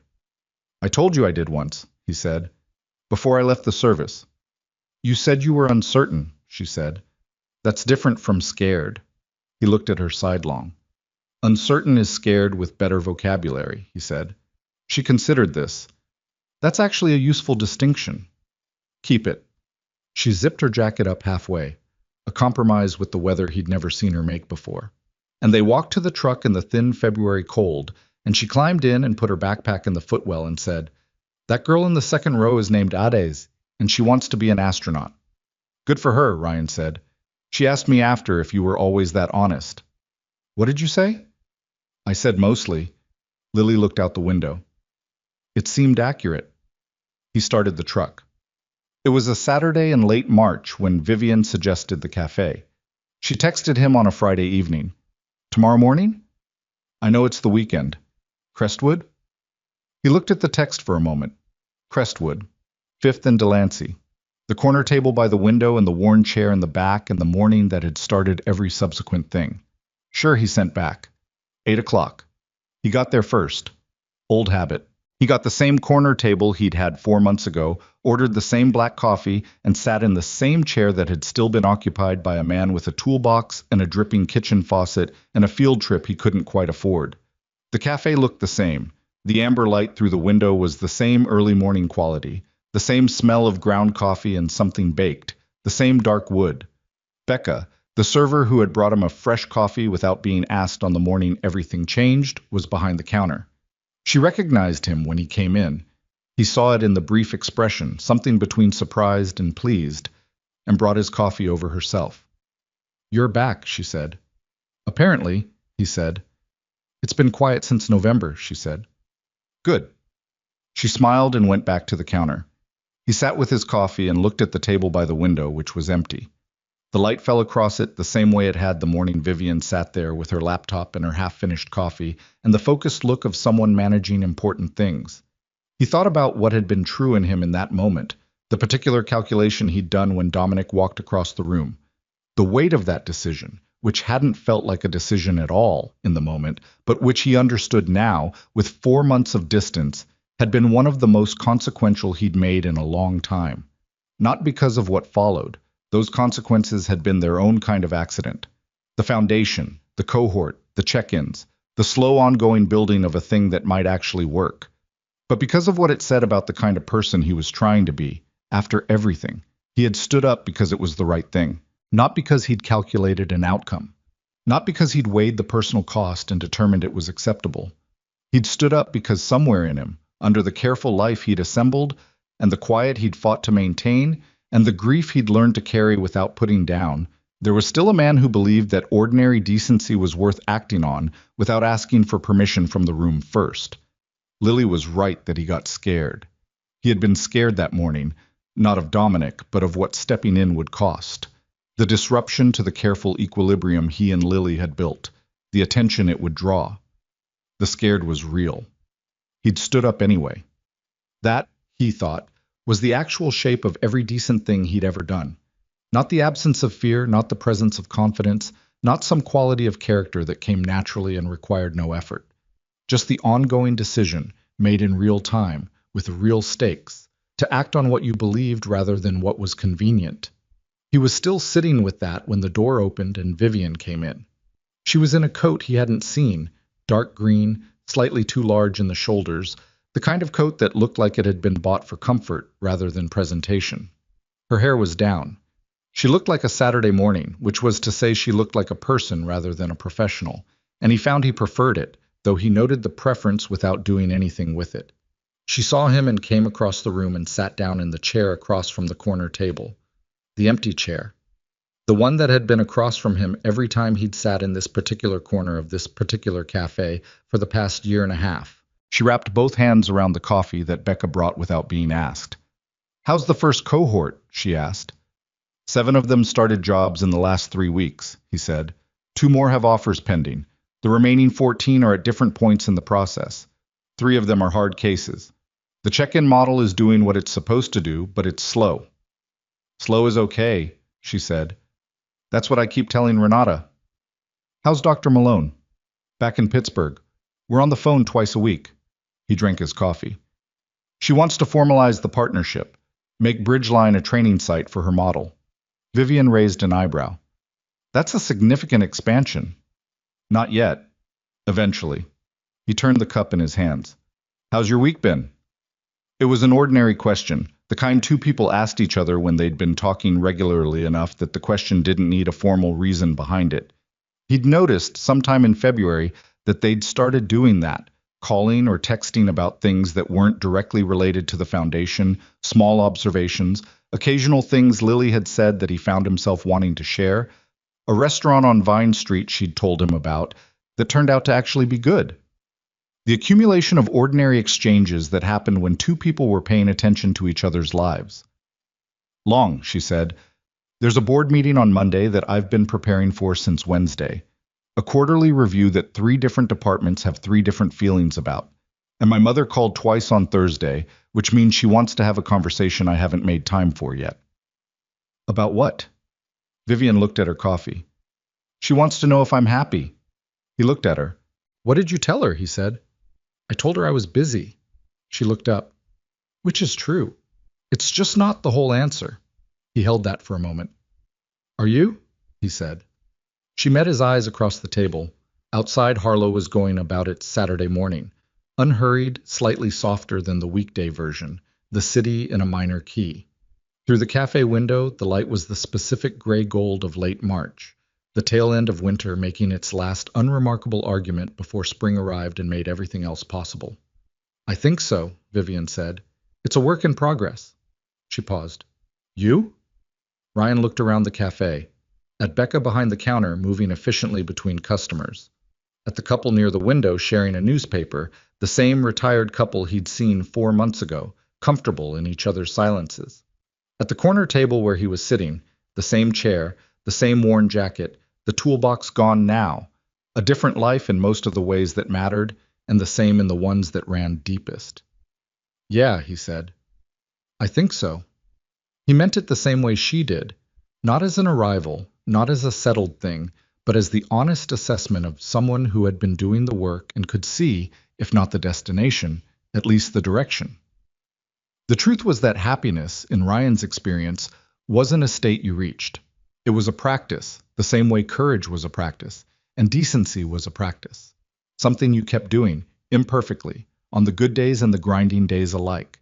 Because the alternative was to stop doing it, and stopping was the one thing that guaranteed nothing got better. He'd learned that from a woman who was gone now, who had faced the end of her life without flinching, and had been more fully herself in the last months of it than most people managed in a lifetime. He'd tried to learn it from her while she was alive and had mostly failed, because you rarely understood what someone was teaching you until after they were finished teaching it. He was still learning it. He would probably always be learning it. That was the human condition, as far as he could tell. You didn't get a finished version of yourself. You got the version you were working on, right now, today, with the information and the limitations you actually had, and you made the decisions you could live with from that version, and you kept going. He thought about the 23 people in the Bridgeline cohort, each one in the middle of a crossing that nobody had built a bridge for. He thought about Lily drawing viperfish with oversized teeth at the kitchen table, submitting essays about gap-toothed smiles, asking questions that were more accurate than the answers adults usually had ready.